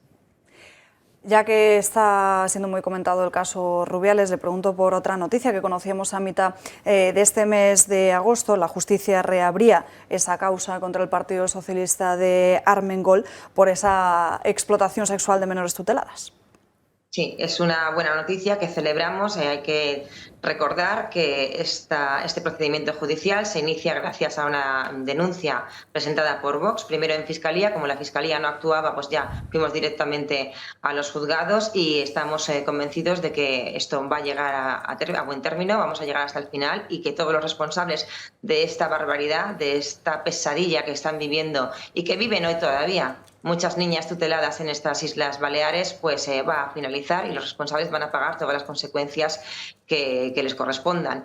Lo cierto es que aquí tuvo que venir el Parlamento Europeo a hacer una comisión de investigación porque la señora Armengol se negaba a votar a favor de esa comisión de investigación en el Parlamento de Baleares y esa comisión del Parlamento Europeo hizo una serie de recomendaciones y aquí no se ha llevado a cabo ni una de las recomendaciones que había comunicado el Parlamento Europeo que debían llevarse a término. Por tanto, es un auténtico despropósito todo lo que hemos vivido en el tema de las menores tuteladas. Esperamos que la justicia haga su trabajo y que todos los culpables pues paguen las consecuencias de haber hecho esta dejación de funciones, de haber permitido que las niñas que más protegidas tienen que estar por las instituciones públicas hayan caído en manos de depravados que las han drogado, que han abusado, que las han prostituido. Sin duda. Idoia Rivas, muchísimas gracias por estar con nosotros en directo. Un placer. Muchas gracias a vosotros, como siempre. Gracias. Vamos a seguir hablando de más asuntos. La portada que publicaba esta misma mañana Voz Populi va en la línea de los últimos movimientos de Alberto Núñez Feijóo para recabar los apoyos necesarios para la sesión de investidura fijada para finales del mes que viene. Al parecer, Feijóo solo se va a reunir con Pedro Sánchez de forma presencial porque dejaría a Cuca Gamarra el contacto con Junts y también con el resto de grupos parlamentarios Ahí, como ven, también lo recoge este digital. La interlocución con el partido de Puigdemont se va a limitar exclusivamente al Congreso de los Diputados. El líder del PP busca presionar a Sánchez hablando con Urkullu y Paje y no descarta reunirse con Abascal y Yolanda Díaz. Lo que publican también otros medios, como decimos, es que Feijóo solo se va a reunir con Sánchez y dejarán el resto de su grupo parlamentario, de su círculo de confianza, el resto de reuniones. Además, también publicáis en ABC esta mañana cómo Génova estarían moviendo ya los hilos para desmantelar al Partido Popular de Cataluña, concretamente a Alejandro Fernández, después de que haya sido una de esas voces críticas en torno a poder sentarse a dialogar con la formación de Carles Puigdemont. Bueno, sí, los cambios en el PP catalán están previstos ya desde los tiempos de Pablo Casado. Es decir, Alejandro Fernández está sentenciado, pero no solamente desde Génova, sino desde el propio Partido Popular catalán, porque es verdad que Alejandro Fernández es un buen parlamentario, es un muy buen parlamentario, debate muy bien en el Parlamento y es un buen político, pero el partido lo tiene bastante descuidado, por decirlo así. Es decir, el partido en Cataluña tiene que crecer todavía muchísimo más. Y tiene mucha batalla que dar todavía, ¿no? Y eso Alejandro Fernández pues no lo está consiguiendo y el movimiento de fichas se está esperando para el Congreso. Es verdad que el Congreso del PP catalán es uno de los que han quedado pendientes después de toda la renovación que se ha llevado a cabo con la llegada de Feijóo y también en la última etapa de Casado. Y bueno, es una sentencia, digamos, que viene ya anunciada desde hace tiempo. Y respecto a los movimientos de Feijóo, claro, Feijóo sabe que es una investidura que va a fallar, es decir, es prácticamente imposible, ¿no? No me atrevería a dar un porcentaje, pero puede ser un 99% de posibilidades de que fracase, 99,9%. Entonces, bueno, yo creo que le interesa más el discurso y el mensaje político que pueda lanzar con estos encuentros con Sánchez y con los varones, con los presidentes autonómicos, incluso ese posible contacto pues de la secretaria general con Junts, ese mensaje político de que el PP es un partido que puede hablar con todos menos con Bildu, ese mensaje le puede ser muy útil para el futuro, ¿no? Y yo creo que va más pensando en el discurso político del PP del futuro que en lo que pueda tener de resultado en la investidura. Francas. A ver, no, dos cosas. Una, en el tema de Alejandro Fernández, hay que reconocer que viene de lejos, pueden ser 2 años o más, que está condenado, lo sabe perfectamente, pero está condenado, y Mariano dice por descuidar el partido, y yo iré un poco más al fondo. Creo que está condenado por un problema, porque tiene entidad intelectual y entidad moral, y eso es una cosa que en política sueles acabar perfectamente condenado. Es decir, Alejandro Fernández, al que conozco lo justo, tampoco más, es un señor que tiene un discurso perfectamente amueblado. En Cataluña solo ha habido otro que tuviera el discurso amueblado igual, que era un tal Alejo Vidal Quadras, que ya sabéis cómo acabó. Entonces Alejandro Fernández se parece, y en el tema moral yo creo que Alejandro Fernández es un señor que no juega al fin justifica los medios. Y eso en política española estás condenado, porque aquí pero me permites un perfectamente. Matiz. Vamos a ver, es que a los políticos también hay que juzgarles, entre comillas, por los resultados de las elecciones. Es decir, Alejandro Fernández ha sido candidato a la Generalitat de Cataluña ya, en las últimas elecciones, y su resultado fue un desastre absoluto. Eso sería un buen objetivo. Claro, eso hay que tenerlo en cuenta también. O sea, es verdad, estoy de acuerdo contigo con que tiene la cabeza muy bien amueblada políticamente, pero es que el resultado de sus elecciones cuando fue candidato fue un desastre. La campaña fue horrorosa. Eso lo dicen dentro del propio PP catalán. En Génova no digamos, pero en el PP catalán lo reconocen, que la campaña fue horrible y el resultado pues fue el peor resultado de la historia del Partido Popular. Que el resultado es malo, sí. Quien debo la campaña me gustaría saberlo, y cuidado con el PP catalán. O sea, le dicen el PP catalán hay gente que lleva unos 30 años simplemente con un sistema muy bueno, que es que el PP no levante cabeza y mato al que haga falta para que ocurra eso. Porque mientras el PP no levante cabeza yo tengo el cargo. De esos te podría empezar a nombrar. O sea, el PP catalán me conozco parte de la historia porque la he sufrido, y hay tíos que lo de miserable queda corto. Con lo cual no me sirve para nada que me digas el PP catalán. Si me dices Pepito Pérez, te digo, hombre, me fío. Zutanita Martínez, de nada. Entonces, los resultados de bueno, yo he visto en el PP catalán, para poneros un ejemplo, en un mitin, alguien de la ejecutiva del PP catalán quitar el enchufe para que el que está dando el mitin del PP catalán para unas elecciones no se le oyera en el acto. ¿Eso se llama política? o miseria. Se llama Pues miseria total. de esas las que queráis. Con lo cual, lo del PP catalán y los resultados electorales, en fin, a ver la fuente, porque me gustaría No, saber. pero los resultados están ahí. Ya, los resultados son malos, pero el por qué esos resultados, pues habría que ver quién ha dirigido esos resultados, porque a algunos de ellos les ha encantado siempre que el resultado sea lo más bajito, porque si no hay nada que repartir, me lo quedo todo yo. Enrique. Si hay mucho que repartir, hay que repartir entre varios. Sí, no, vamos a ver, partiendo en principio de una cosa que yo creo que en este curso repetiré varias veces, que es que la pugna partidista, que es la que da morbo y la que va a seguir funcionando, etcétera, no creo que sea ni la solución ni el problema de España, que el problema de España después del 23 de julio no tiene solución para empezar, pero además es un problema societal, vamos, un problema de valores, de conceptos y tal. Y los partidos están absolutamente en un corto plazo de beneficio personal. Pero lo que es el PP catalán, yo, en fin, viéndolo, yo que no he sido ni pero lo has tenido PP, cerca. Lo has tenido cerca. Porque has estado en Cataluña y has visto cómo se mueve. Sí, no, y eso, pero lo que es el PP, ya si nos referimos al partido, yo creo que se lo cargó Aznar absolutamente con los pactos del Majés y pues ahí empezó. Y eso no hay quien lo levante. Eso, igual que hace el Partido Socialista cuando es Chiqui Venegas, si no recuerdo mal, que cede la presidencia del gobierno al habiendo PNV. ganado, Es decir, habiendo ganado el PSOE. Habiendo ganado el PSOE. Dentro de esa visión de que no, yo, en fin, si nos dejáis las poltronas fuera de Vascongadas y de Cataluña, nosotros la dejamos en Cataluña. Es decir, eso que se supone que era el pacto constitucional, pero que supimos muchísimos años después de haber votado la Constitución. Porque, hombre, yo no la voté favorablemente, ni desfavorablemente, yo voté en blanco, pero quiero decir, a la gente se le hubiera tenido que avisar que lo que era la Constitución escrita era solo un celofán para otra realidad. Pero bueno, en eso. Entonces, hablando del PP catalán, eso es que debe de ser dócil del tambor, es decir, y han tenido verdaderamente, después de Alejo, pues recuerdo al señor Sirera, una señora que tenía una boca muy de pato. Que duró muy poco, no me acuerdo. La veo, sí, pero no me sale el nombre. Y después Piqué. Después Piqué fue el presidente de... Sánchez Camacho también, sí. Sánchez Camacho, eso era la Alicia, señora, sí. Sánchez Camacho, y Piqué fue presidente de...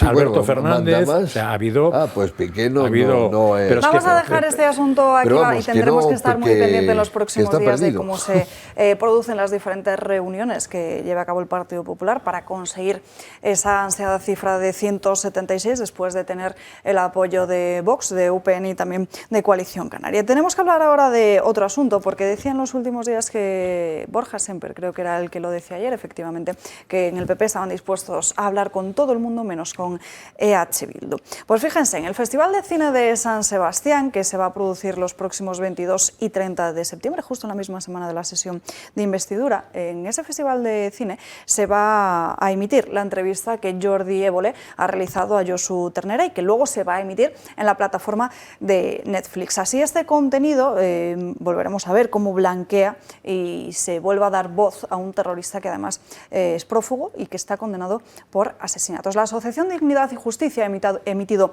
dos cartas, una de ellas a Netflix y otra al Festival de Cine de San Sebastián, a su director, para que se retire esa entrevista y no se emita. Precisamente tenemos conexión en directo con Víctor Valentín Cotobal, que es el vicepresidente de Dignidad y Justicia. Muy buenas tardes.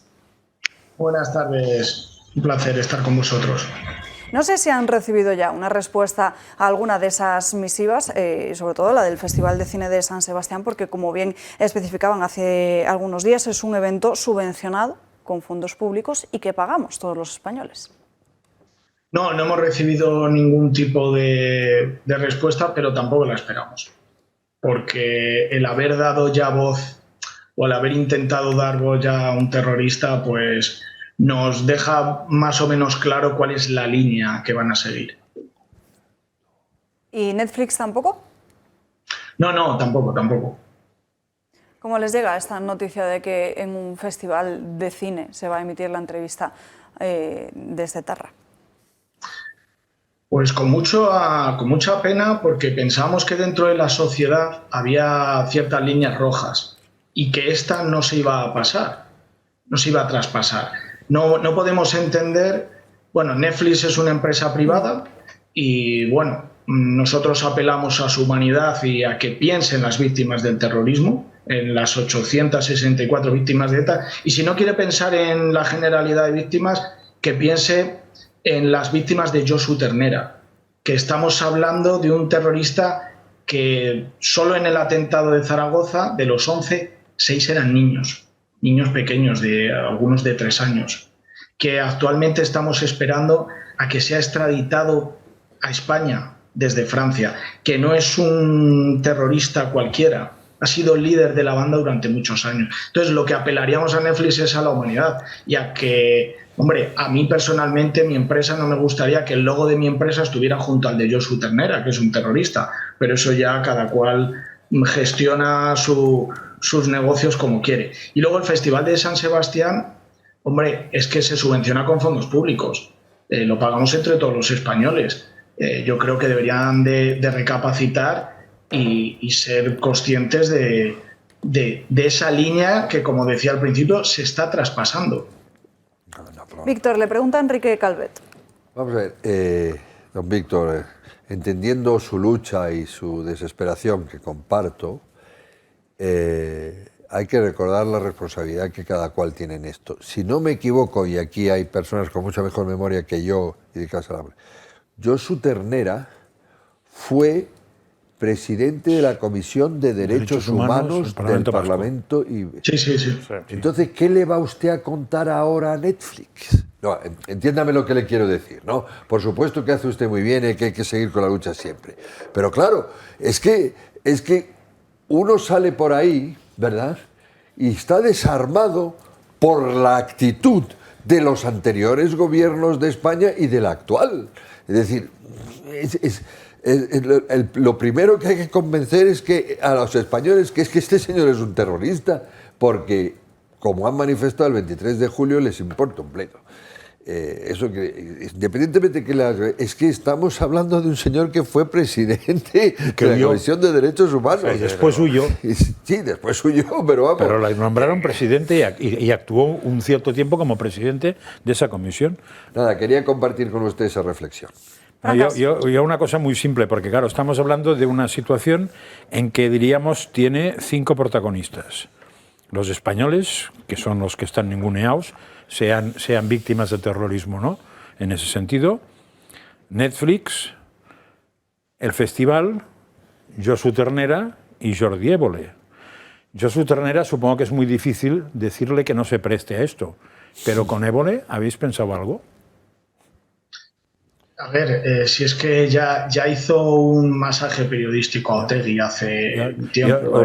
Cada periodista tiene su particular línea editorial y sabemos que este individuo está con los terroristas, no está con las víctimas. Pues eso lo sabemos. Pues es bueno que lo digáis también para que no quede al margen, porque parece que sale de rositas el padre de la criatura, que es el entrevistador, al entrevistado. Sí, pero si me permites, nosotros no... Aquí cada cual nos conocemos todos y sabemos perfectamente qué tipo de periodismo hace, que le gusta y se enorgullece y se vanagloria en redes sociales de fotos con Otegi y ahora haciendo un reportaje a este terrorista. Nosotros, lo que cada uno haga, así es que ya sabemos cómo somos.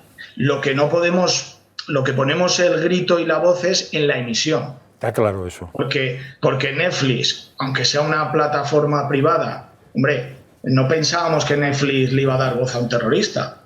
Y el Festival de San Sebastián no pensábamos que se iba a poner del lado de los terroristas. Aquí el problema viene cuando los que creemos que son buenos, pues no son tan buenos. Ese es el problema. Eso es lo que le estaba diciendo, claro. Ni con los el terrorista y con el periodista amigo de los terroristas, no me espero cualquier cosa. Y respecto a que, disculpad, a que estuvo en la Comisión de Portavoz de Derechos Humanos del Gobierno vasco, que eso es cierto, pero eso es una anomalía democrática, pues igual que Bildu está en las instituciones, etcétera, etcétera. Pero es que ese es el problema. El tema es pero que de cara afuera una Josu anomalía parece Ternera normal. está siendo juzgado, que no es un exterrorista que ya tenga todas sus causas cumplidas y ya, bueno, ahora vaya de demócrata por la vida, como estamos viendo con otros. No, es que estamos esperando a que sea extraditado. Mariano. Para que cumpla para que responda ante la justicia por el atentado de la Casa Cuartel de Zaragoza con 11 víctimas. Que 6 fueron niños. Que estamos en un punto en el cual es de los pocos terroristas, por desgracia, que podemos, permitirme la expresión, meterle mano. Pero que es que ese es el problema. Que ¿cómo vas a blanquear a una persona que está esperando de la justicia el que venga aquí a ser juzgado? Bueno, que ni ha pedido perdón ni se ha arrepentido nunca de su pasado criminal. Es que era el jefe. Pero lo primero, cuando asesinas a una persona, no digamos cuando eres un asesino en serie, no es y cumples tu condena supuestamente, no te conviertes en ex asesino, eres un asesino toda la vida. Y este señor será terrorista toda su vida. Lo ha sido y lo sigue siendo, y ha sido asesino y lo seguirá siendo siempre. Es un asesino y es un terrorista. Y luego, en este país tenemos un problema, que es que se ha blanqueado a los terroristas, pero se ha blanqueado a los terroristas por parte del propio gobierno de la nación. Es decir, ha sido Sánchez el que ha blanqueado al terrorismo y el que ha blanqueado a ETA y el que se ha sentado a hablar con Otegi. Es decir, es que el primer blanqueado de toda esta historia es Otegi, que todos sabemos quién es. Es decir, a partir de ahí, a mí lo que me extraña es que Jordi Évole, estoy convencido de que habrá intentado entrevistar a Chapote, que habría sido como mucho más llamativo, ¿no? Se ha tenido que conformar con Josu Ternera, ironía aparte, ¿no? Pero, claro, desde el punto de vista periodístico, yo recuerdo cuando yo estudié periodismo había una asignatura importante que era la de ética. Yo creo que la ética periodística existe. Debería existir. Lo que pasa es que muchos se les ha olvidado o no la quieren entender o no saben lo que es directamente. Entrevistar a un terrorista como Josu Ternera es profundamente antiético, fuera de la ética, no es ético, es decir, es inmoral darle un micrófono para que se explique, para que se justifique y directamente para que hable. No está habilitado para lanzarnos su discurso miserable. Y que un personaje como Jordi Évole, que como muy bien decías, Víctor, todos le conocemos y todos sabemos de qué pie cojea, pues se preste a esto, me parece pues muy lamentable porque, pues a ver, evidentemente no conocemos todavía cómo va a ser la entrevista, pero nos tememos lo peor. Eso sí. Es humanizar, van a humanizar al terrorista, a exponerle ante la opinión pública como una víctima del sistema, cuando las verdaderas víctimas son las que ha asesinado. Y otro dato importante, que Josu Ternera, después de Txomin, fue el líder de ETA. Jefe. El líder. Y durante durante su mandato se cometieron muchísimos crímenes, que es lo que queremos precisamente llevar a los jefes de ETA ante la justicia y que respondan por crímenes de lesa humanidad. Que eso es lo que queremos, que sean responsables, que el responsable no sea quien apretó el gatillo, quien puso la bomba, sino quien lo ordenó, y quien lo ordenó desde la cúpula. Y en esos años fue Josu Ternera el máximo responsable, desde el 87, creo, si mal no recuerdo. Discúlpame, sí. Víctor, hemos conocido hace apenas unos minutos, a lo largo de esta mañana, que Arnaldo Otegi confirma que se postula como candidato al Lehendakari el próximo año 2024.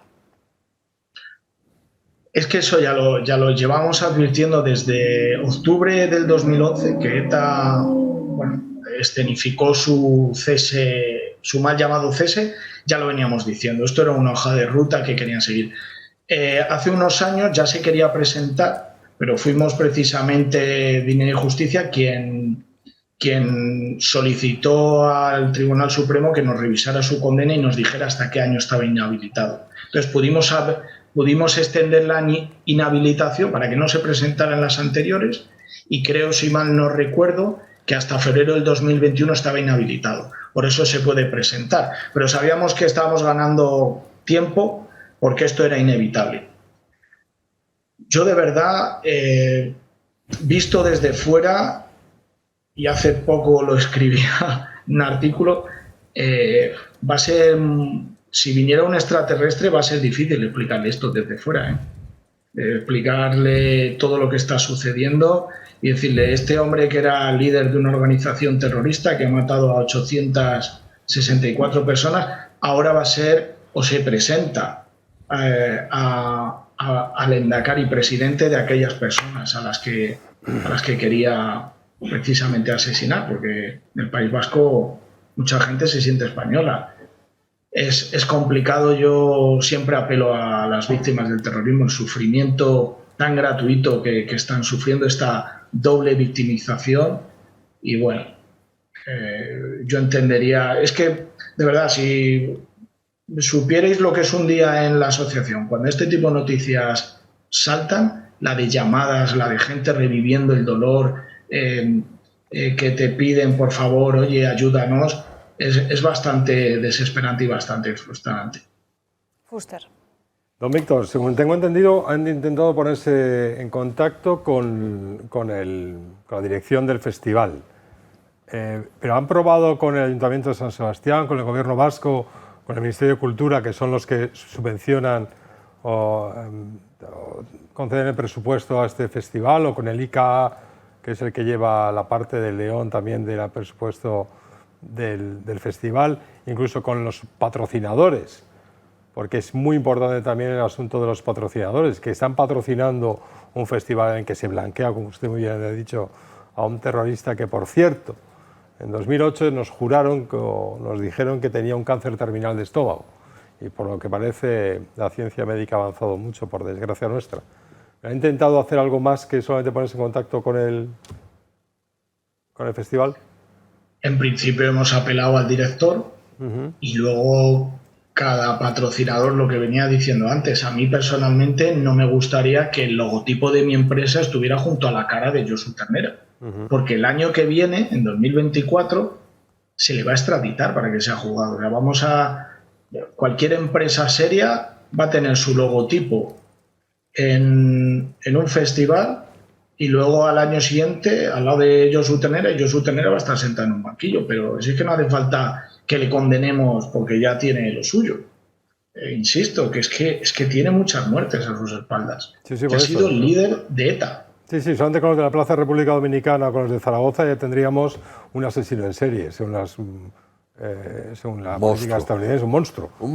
Y a mí me importaría de verdad que le entrevistaran, pero entre rejas.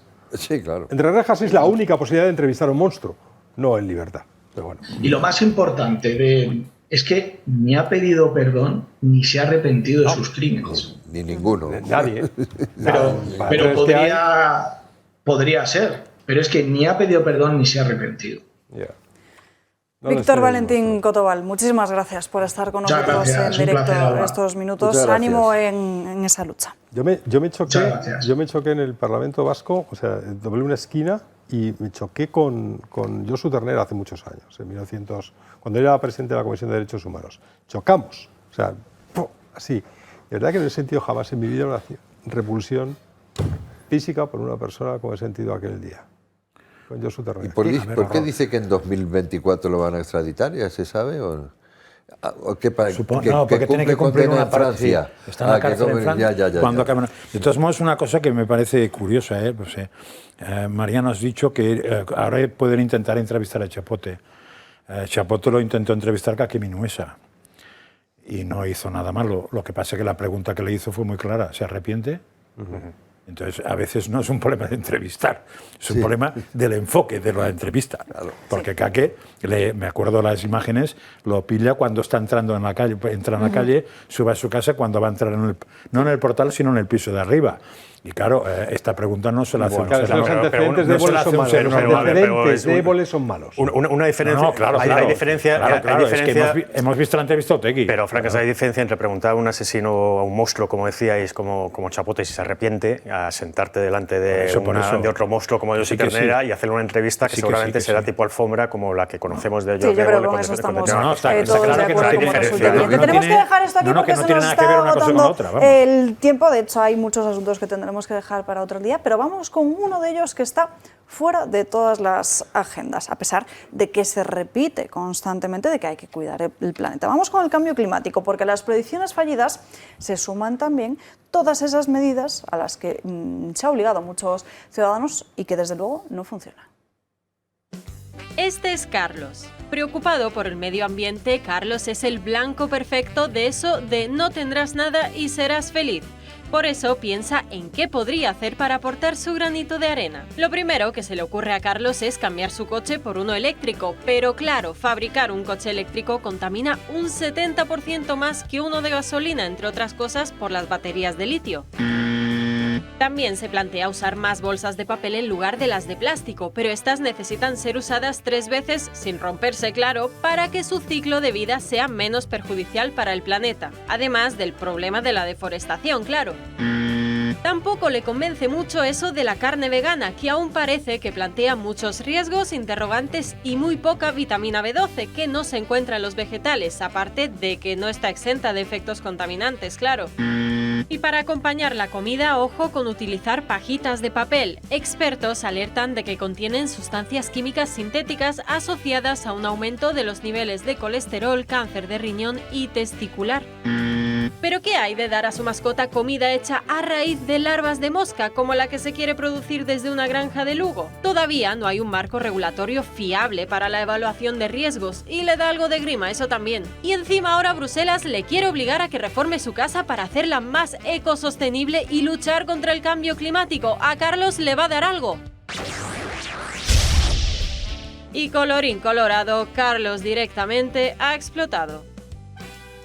No sé yo, pero Carlos se parece un poco a Fuster, ¿eh? No sé si Ana Angelova lo ha hecho a propósito, ¿no? Pero Carlos tenía bastante Gracias, pero bueno. Ya le gustaría a Carlos. Entre tú y Francán me estáis dando la mañanita, ¿eh? Bueno, no, pero bueno. Y él no, que sí, pero estoy de acuerdo. Eso me perturba muchísimo estar de acuerdo con Calvet. Coincide contigo que es peor. Vosotros Porque llevarte lo contrario es habitual en bueno, muchos vamos al casos, meollo del asunto. Los coches eléctricos, al final, tienen el problema de las baterías que contaminan, las bolsas de papel no parecen mucho mejores que las de plástico, las cucharitas tampoco, la carne vegana y lo de las larvas de mosca, que ya es lo último. Fuster. El otro día leía la noticia de que Toyota es ahora mismo el mayor fabricante de automóviles del mundo, y es un fabricante que no apuesta por el coche eléctrico. Hombre, pues aplaudimos, ¿no? Claro. Dice, no, los híbridos, una cosa híbrida, una batería que ayude, que refuerce, lo que sea, pues fenomenal. Pero no, pues son mucho más caros, son mucho más contaminantes, son mucho más luego más complicados de reciclar. Y sin embargo nos meten todos los días, la idea de que tenemos que tener un coche eléctrico, para el cual no estamos preparados y para el cual no vamos a estar nunca preparados. Además, en 2035 creo que tenemos una limitación en España, en la Unión Europea, de la fabricación y uso de los coches con motores de combustión. Pues todo esto va en nuestra contra. Si es que al final Carlos le explota la cabeza, pero es que nos explota la cabeza a todos los demás. Va en contra, nuestra contra, y sobre todo va en contra de la gente normal, de los más sencillos, de los que piensan que necesito un coche para ir a trabajar, necesito un coche para desplazarme y no puedo estar pensando siempre en la ecología del planeta, no sé qué, sobre todo cuando es exactamente eso, una trampa. Es una mentira, es una gran estafa. Yo algún día dentro de lo más que no llegará nunca posiblemente, o sea, yo no lo veré, pero en 20, 30 años empezaremos a tener los documentales de la gran estafa. Esa gran estafa que nos tiene a todo Occidente, porque los coches que no, váyanse ustedes a África. Es que claro, al final todo esto va en contra de la gente sencilla y también va en contra de algo que a mí me preocupa muchísimo, que es de los países que necesitan prosperar. Y de los países que necesitan prosperar, un día me encantaría hablar del tema, pero por ejemplo el Sahel, toda esa parte de África, que está completamente subdesarrollada y solamente tiene pues, las explotaciones de uranio, las explotaciones de petróleo y tal, y cómo tiene a su gente en pobreza, y que encima a toda esa gente les estemos diciendo que tienen que el planeta está en peligro y que tienen que tener ciertos requisitos medioambientales para prosperar. Es muy doloroso. Es una forma de neocolonialismo que a mí me parece fascinante y perversa. Calvet, ¿cómo lo ves tú? Sí, seguimos de acuerdo. Mierda. Qué terrible. El problema no es cambio climático, que es el calentamiento global, de lo que la ciencia sabe algo pero no todo, que puede medirlo durante un espacio de tiempo chiquito. Ahora después las causas pues siempre están abiertas porque la ciencia hace prueba y error. Y entonces intervienen las políticas y los intereses económicos. Y en eso no parece que estamos siendo brillantes. Lo del coche eléctrico, que ya fue una tontería que España al principio quisiera hacerse el cochinillo de India, mira, que se partan la crisma a otros. El coche eléctrico tiene mucho que ver con la esperanza alemana de que sea lo que salve su gigantesca producción automovilística. Y yo creo que cada vez se está dando cuenta que es más difícil, pero es una de las razones. Es decir, realmente yo creo que lo del cambio climático está sirviendo para hacer una serie de políticas, puede que bien intencionadas, que sobre todo intentan, digamos, asegurar energía en el futuro, porque lo de los hidrocarburos no es eterno. Pero claro, a partir del momento que tienes esa intención, primero armas con la niña Greta y lo demás una especie de sentido de culpabilidad sobre el planeta, etcétera, exagerado, un poco como lo que se llevó para justificar la intervención americana en Somalia. Se llevó a Sofía Loren a Somalia con el niñito negro, y lo vimos todo por aquí. Dice, bueno, como va a hacer falta tanto dinero, vamos a concienciar a la población. Y lo hacen torpemente y mal. Y entonces, después vienen las políticas, hay que ejecutarlas, y las ejecutan pues empresas financieras que entren en la seguridad que van a recibir la ayuda a su financiación y que quieren sacar dinero. Y en eso es absolutamente cierto que primero se exageran, segundo no son siempre las políticas adecuadas, no se está apostando como debería hacer, por ejemplo, para la fusión nuclear. Estados Unidos sí está avanzando, pero claro, lo hace celosamente para seguir ella adelantando, y sobre todo se está haciendo para Occidente y con Occidente, y sin ningún rubor de cara a la creciente desigualdad y desatención incluso a la pobreza que hay en el mundo. Francas y luego Calleja. Para consolar un poco a Fuster, en buen sentido. Hay esperanzas, ¿eh? Ojo con el heteropatriarcado. Hay esperanzas ahora mismo. Por ejemplo, hay una noticia que creo que... Bueno, ha habido varias noticias este mes que estaban en el Telegram de julio. Pero, por ejemplo, una que creo que es clave, dice, leeré porque es corto. El premio Nobel de Física John Clauser asegura que no existe una emergencia climática, y lo asegura con 1.500 científicos más. O sea, el mundo científico ya empieza a hablar, ya sé, lo de tragarse el dogma ya es más complicado, ¿no? Entonces, por ejemplo, este hombre asegura que no hay crisis climática, criticó al panel intergubernamental sobre el cambio climático por difundir información errónea, o sea, hay otros que lo han criticado por cobrar cuando no tocaba. Dijo, no creo que haya una crisis climática, y expresó su creencia de que los procesos clave se exageran y malinterpretan aproximadamente 200 veces. Y habla de que las emisiones de dióxido de carbono son beneficiosas para la vida de la Tierra, como sabe cualquier estudiante que estudiara fotosíntesis, porque sabrá que sin anhídrido carbónico o dióxido de carbono, que sepa yo es lo mismo, las plantas no producirían a través del sol y etcétera materia orgánica. Y como nosotros y nosotras somos materia orgánica, si no la produce nadie tendremos un problema, porque no podríamos comer. Con lo cual, el señor y señora y señorita y señorito que esté súper preocupado por el medio ambiente, lo cual me parece una cosa como cualquier otra, solo le digo una cosa, plante un árbol.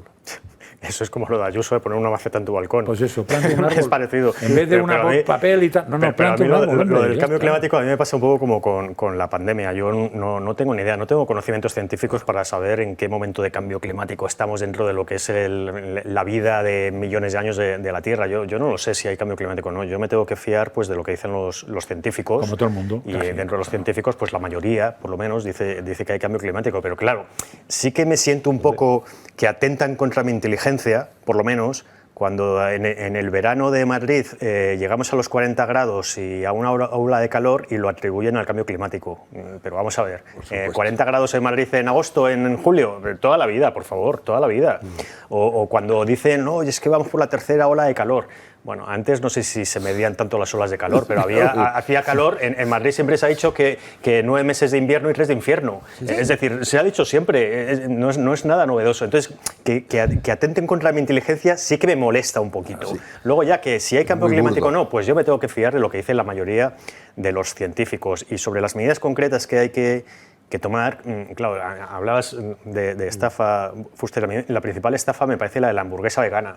Eso sí que es una estafa, por favor, porque lo es. Lo de los coches eléctricos, pues también, a ver, yo estoy que me tengo que comprar un coche, lo estoy posponiendo porque es que no sé qué hacer, de verdad. O sea, ¿para dónde tiro? ¿Dónde tiro? Híbrido, pero no enchufable. Y entonces yo estoy renovando y estoy pasando inspecciones continuamente de mi coche que tiene ya 20 años porque es que no sé qué hacer. Híbrido, pero no enchufable. Claro, híbrido, híbrido. ¿Sabes por qué? Porque lo dice la gente. Porque al ser híbrido tendrás las ayudas por el tema de tal. Y como es híbrido, puedes no usar para nada la parte eléctrica. Fíjate qué tontería, si es híbrido, no enchufable, la pegatina eco, puedes entrar en Madrid Central, por ejemplo. Bueno, es como creo que a finales, no me equivoco, según el plan, a finales de 2024, lo de que el coche sea híbrido ya no puedes aparcar, por ejemplo, de forma gratuita. No, tampoco ahora. Como que ahora sí. ¿Ahora sí? No, eso tendría que ser eléctrico.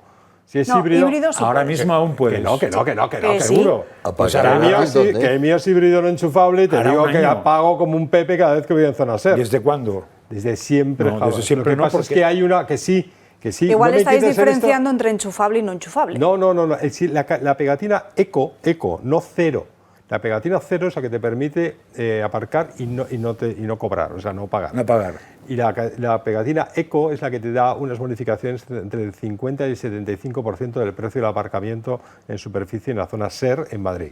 Por ejemplo, es esa la idea y nada más. De verdad, prometido. Palabra de dueño del híbrido. Yo te puedo asegurar que antes del COVID yo tenía un amigo que aparcaba cada día y trabajaba con él. No, señor. No cero y no pagaba €1. No, imposible. Pues antes del COVID. Y lo he visto cada noche, porque era Ramón Pi, que trabajaba conmigo en Radio Intereconomía, hacíamos el programa conjunto. De noche no hizo la SER. No, de noche a las 7 de la tarde, a las 8. Eso, a las 8 ya se acaba la... No, se acaba Mentira, a las 9. Perdona, se acaba a las 9, pero si tienes la tarjeta de residente, puedes aparcar en la zona azul. De todas maneras, don Mariano... Nos tenemos que ir a la última pausa de publicidad del día de hoy y enseguida estamos de vuelta con Sandro Meco para que nos cuente lo último sobre Donald Trump.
Disfruta de la mejor cocina con nuestro programa Hasta en la Sopa.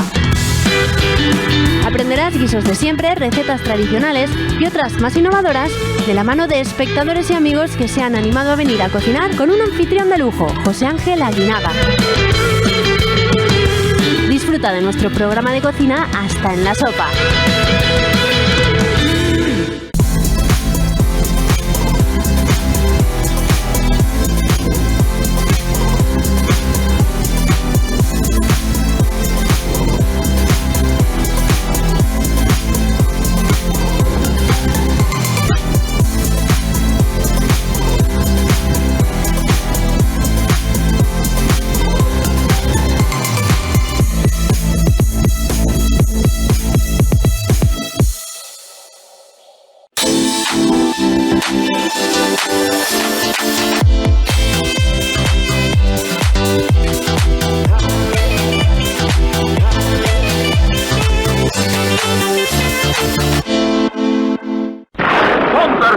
alerta.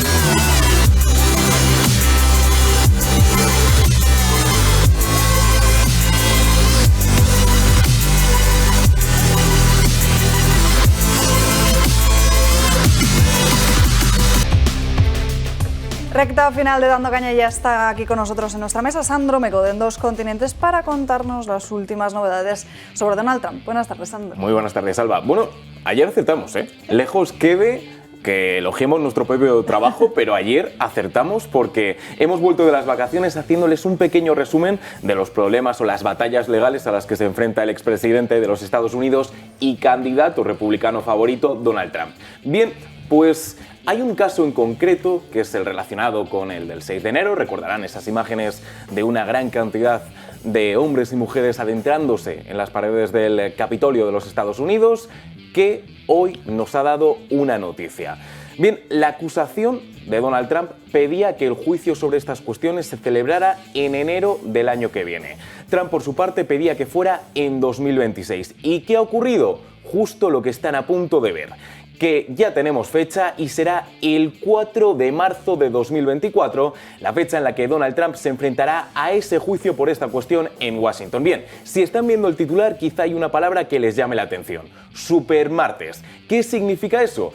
Bien, como saben, Donald Trump es el candidato republicano favorito, pero no es el candidato oficial. ¿Por qué? Porque para que esto sea así, le tienen que elegir en las elecciones primarias. Pero en Estados Unidos, en esta cuestión, no hay una sola fecha que decida quién es el candidato y quién no, sino que hay varias. Cada estado tiene una fecha entre el 15 de enero y el 15 de julio para poder decidir quién es el candidato. Bien, pues el supermartes es la fecha en la que más estados votan quién es su candidato republicano favorito y por lo general también, y además viendo la diferencia que hay entre candidatos, podría ser la fecha que confirme que Donald Trump sea ese candidato, eso sí, si estas cuestiones legales no le afectan. Y es que tenemos un calendario de lo más intenso.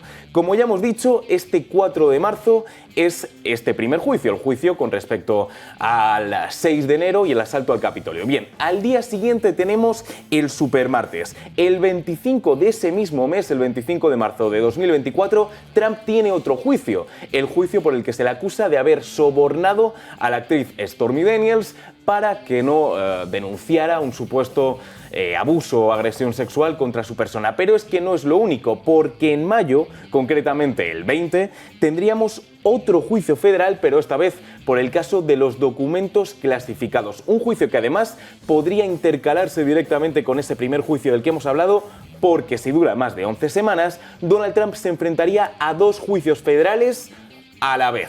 Así que esta es la cuestión. Como sabemos y como hemos dicho, de hecho, en esta cuestión, Trump tiene desde enero hasta julio para poder declarar de forma oficial que es el candidato republicano, pero tiene que enfrentarse a todas estas fechas para que se certifique, algo que el propio Trump ha denunciado en este comentario que ha sido además su primera reacción. Un comentario en el que no ha dudado en atacar a la jueza que ha dictaminado que el 4 de marzo sea esta fecha, diciendo que es anti-Trump y que ha retrasado su propuesta solo 2 meses hasta ese supermartes para conseguir lo que lleva diciendo durante meses, esa interferencia electoral que pretendería que Joe Biden retuviese la presidencia en las elecciones de 2024. Así que, Alba, este es el calendario de batallas legales a las que se enfrenta Donald Trump y este es el punto de vista del expresidente de los Estados Unidos, que dice: si es que más difícil no me lo podéis poner. Hombre, es que es bastante curioso que le fijen el juicio por ese supuesto fraude en las elecciones el día de antes de ese supermartes. Está bien pensado. No, por cierto, ayer Donald Trump no pidió al chico este de Florida que se retire. Ha pedido a Ron DeSantis que dé un paso atrás, efectivamente, que es lo mejor para el partido. Que espere a las siguientes, que ya le dejará paso. Eso tal, ¿no? Sí, porque Trump además ahora solo puede hacer una legislatura, no podría presentarse en 2028, por lo tanto, además, yo creo que representando a la ideología de muchos votantes republicanos, déjame a mí ahora en 2024 y en 4 años ya te encargas tú. Pero parece que no va a ser el caso. Volviendo a los juicios, es interesante que este primero sea el del 6 de enero, por una cuestión muy sencilla. Dicen que una de las pocas herramientas que podría utilizar Estados Unidos para impedir que Donald Trump se presente a las elecciones es demostrar que Trump ha organizado esta rebelión, esta insurrección, porque la 14ª enmienda de la Constitución dice que si un cargo en Estados Unidos es responsable de crear esta insurrección o de participar en ella, no puede volver a presentarse, a estar en el cargo. Hombre, entonces se entiende por qué van a por esa, claro, pero no por la fecha, sino porque van desde el principio a ese tema, claro. Pero las sentencias serían inmediatas, es decir, ¿cuál es el calendario de los resultados de esos juicios? Porque puede ser que se convierta en algo favorable a Trump si se le victimiza, ¿no? Es que además esa es la cuestión y lo que ha estado haciendo Donald Trump, de hecho, muy bien. Ayer comentábamos que esa foto policial que pretendía herirle le ha dado $7 millones más a su causa. Entonces, se habla de que podrían ser eso, alrededor de 11 semanas y luego habría que ver el veredicto. Van a pelear hasta el final. Una cosa digo, yo creo que el objetivo de los demócratas no es tanto perjudicar a Donald Trump en una carrera republicana que tiene prácticamente ganada, sino más en esas elecciones generales. A lo mejor que sí, que consiga efectivamente el puesto republicano para en las generales decir, soy yo o un convicto. Y hasta aquí hemos llegado por hoy, no hay tiempo para más. Gracias a todos por acompañarnos a lo largo de esta mañana en Dando Caña y nos vamos a despedir con unas imágenes del todo muy bonitas que ha compartido Julia Ariza a través de su canal de Telegram sobre cómo un bebé está en el vientre de su madre. Con esas imágenes nos despedimos hasta mañana, como siempre, puntuales, aquí a las 12 en Dando Caña. Que tengan un feliz martes.